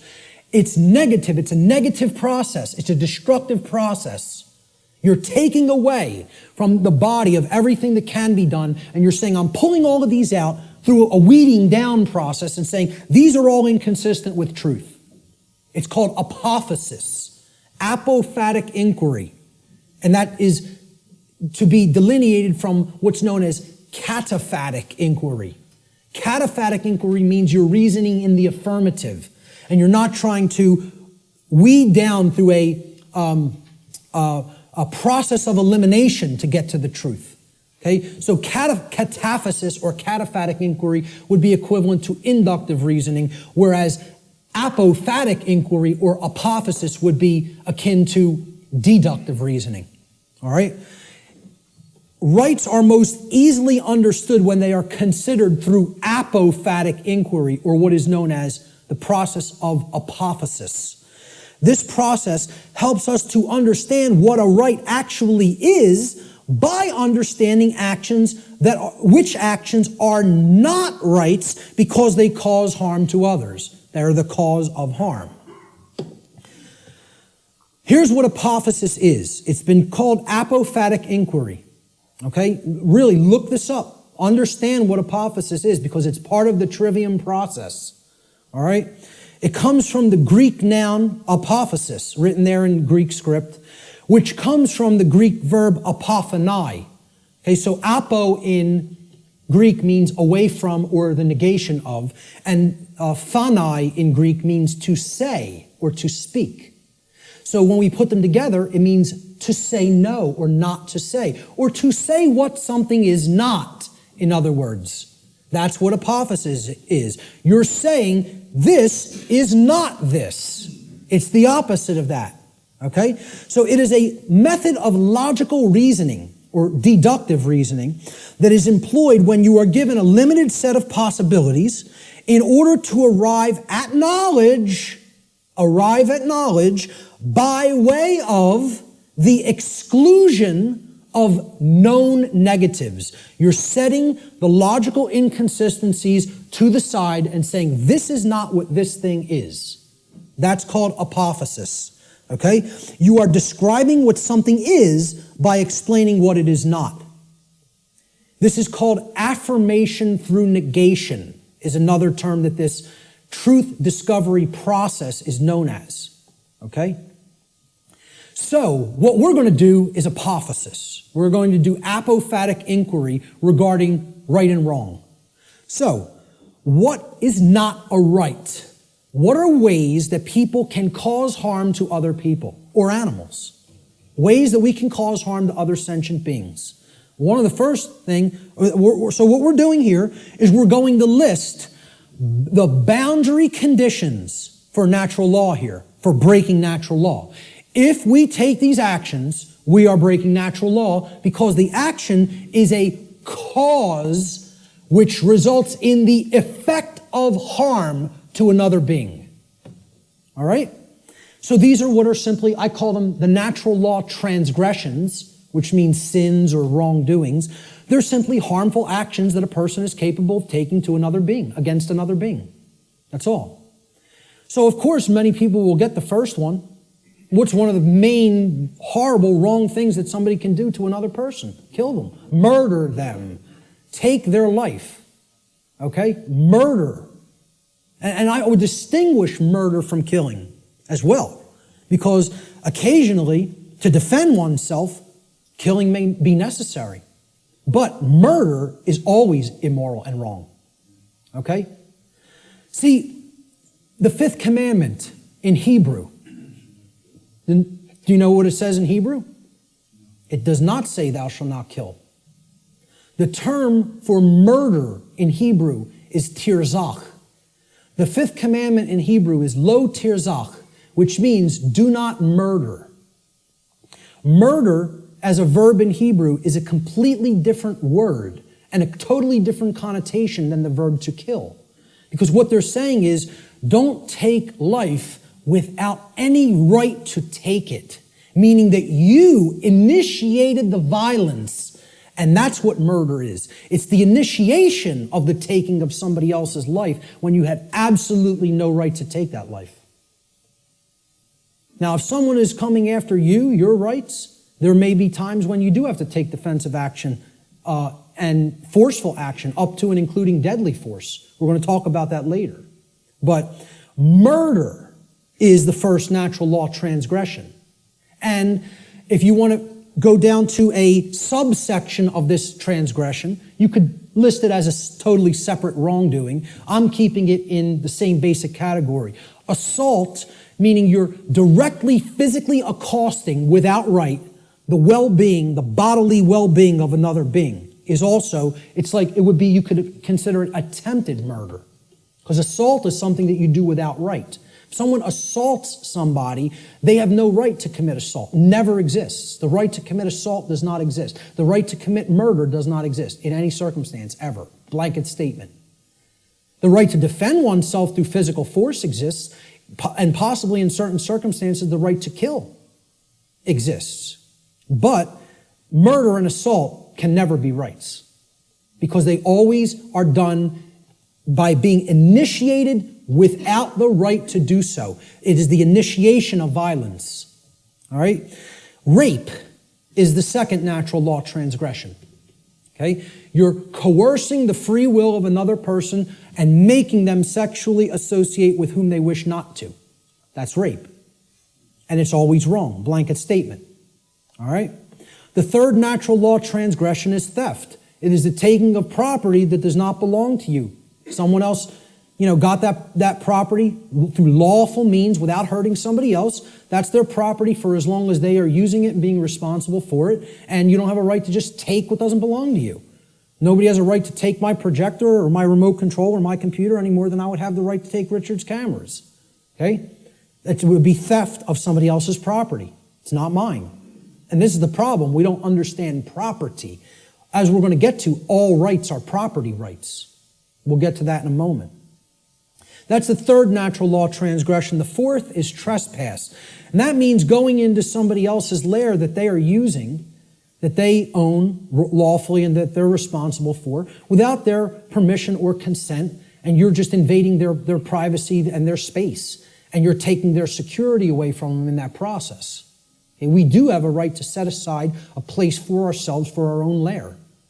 Okay? And to violate that is to trespass against somebody else in their own property. The fifth and last natural law transgression is coercion. This is forcing somebody through the threat of violence to have their will comply with your will, whether they don't wish that to be the case or not. Making somebody do something that is against their will. Coercing them. And that's also not a right. Now, that's a small list. Very small list, right? We could add one more. We could add lying. Lying is also a wrongdoing. And I would consider that a theft of truth or a withholding of truth that somebody needs to understand to make accurate, informed decisions, lying to them. Okay? But essentially, these five are the overarching natural law transgressions. I challenge anybody to come up with a wrongdoing that doesn't fit into one of these categories. So far, I've never had one person able to do it.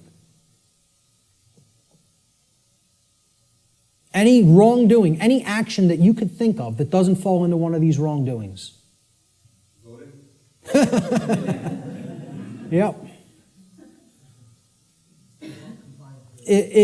I would probably categorize it as pure ignorance, but I would say, hey, maybe you could look at it like that because that's propagating the slavery system indirectly. So, you're actually, you're not doing anything to help anybody else's freedom, certainly.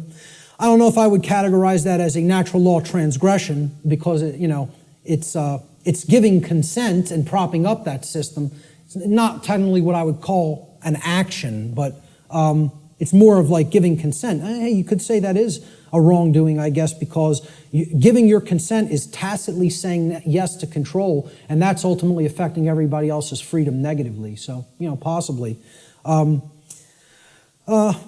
in general, what I would say is, if you could think of an actual physical action that doesn't fall into one of those categories, let me know. Because that's a pretty comprehensive list, and it's only like, 6 words. So,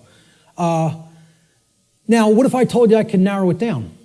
What if I told you I can get rid of 5 of those words and take it down to 1? Okay? These are the wrongdoings. Let's try to narrow it down, right? Okay? Every harmful action that a human being is capable of taking is a form of theft. Now, many people will hear that for the first time. I've never heard that said. There is no action that you can take that causes harm to another person that is not a form of theft in some form or fashion. I challenge anybody to come up with an action that isn't a form of theft, an action that is a wrongdoing that isn't a form of theft. You won't be able to do it. I put that challenge out on my podcast. Say, email me if you know.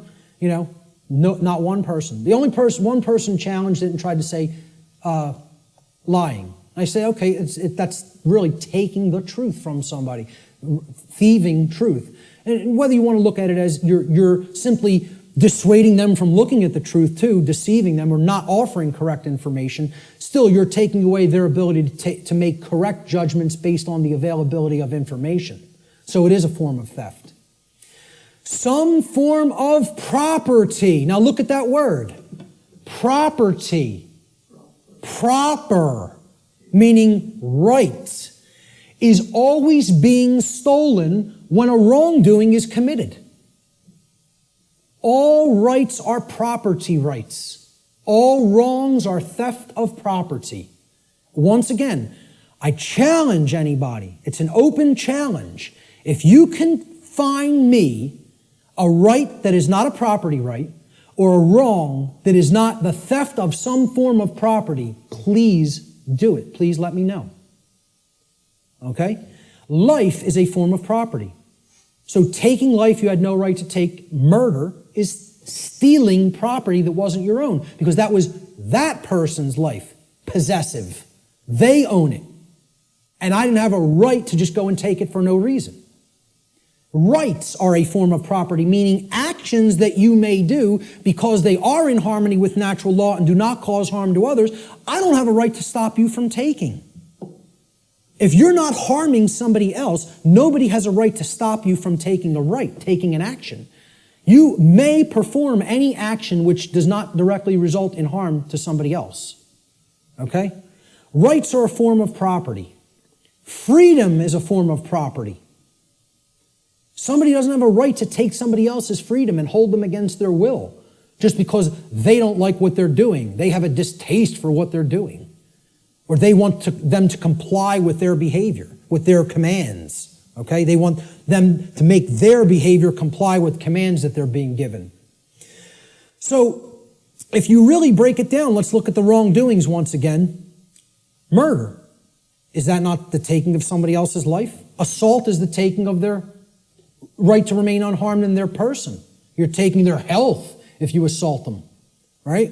Their homeostasis in their body is being put under assault. And that's robbery. That's somebody taking something that isn't theirs to take. Rape.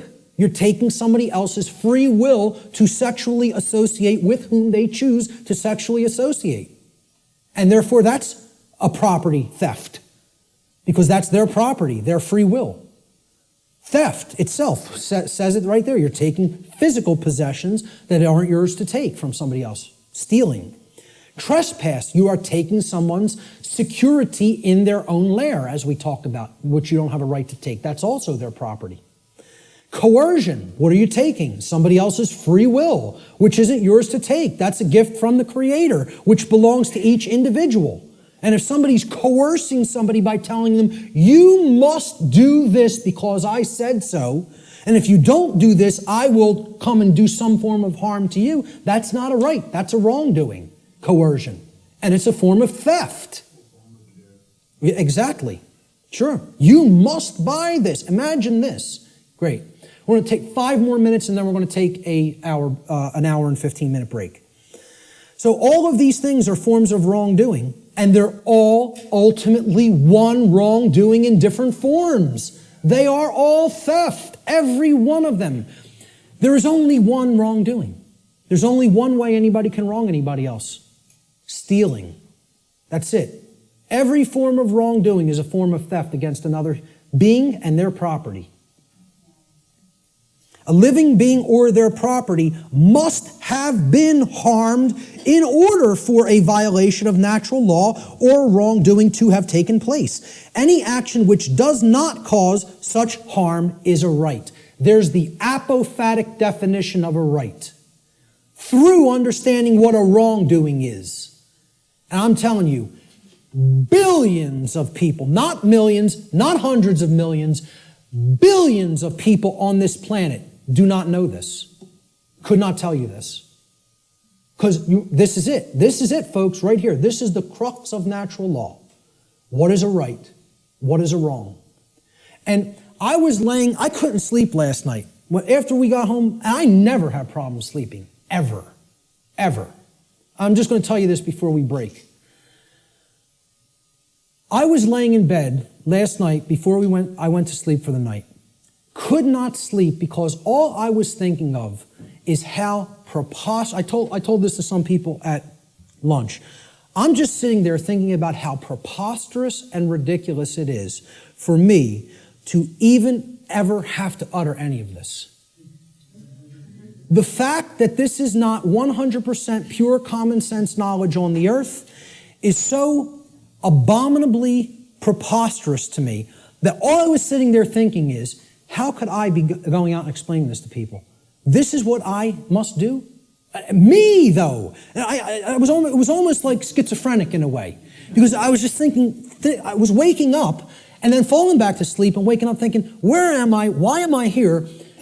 And I'm the person who's coming out and doing this. And it's just so absurd and ridiculous to me. Some punk from South Philadelphia taking in the knowledge of the mystery traditions and teaching them to people. Me. It's the most ridiculous thing. I can't even imagine it, you know? I still can't. I can't imagine that it's necessary, you know? That's the position that our society is in. It's so profoundly sad that I can't believe it. And unless we deeply start to understand this and propagate this knowledge to other people, things are going to get worse and worse and worse and worse. And there's no reason for it. There's no reason to go down that path. We want to choose the way of maximum pain because we don't want to give up thoughts that we're addicted to just because the pattern has been there for as long as we can remember. We would rather go down the path to the grave and the abyss rather than admit we were wrong and just say, I need to give up this negative way of thinking. You know? I'm going to leave it right there and just say the bottom line to what this section comes down to is if someone hasn't been harmed, no wrongdoing has been committed. No victim, no crime, in other words. Many people insist, there doesn't have to be a victim for there to be a crime committed. You know how many people are rotting away in a jail cell right now as we speak who have never harmed another living being? You know how many people? Tens of thousands. Okay? And no one has any right to hold them. Unless you've harmed somebody else, nobody has a right to stop you from continuing to take the action that you are taking. Okay? We're going to talk about some of those things in the last section. So let's take an hour and 15-minute break, and we'll be back here at about 5:20.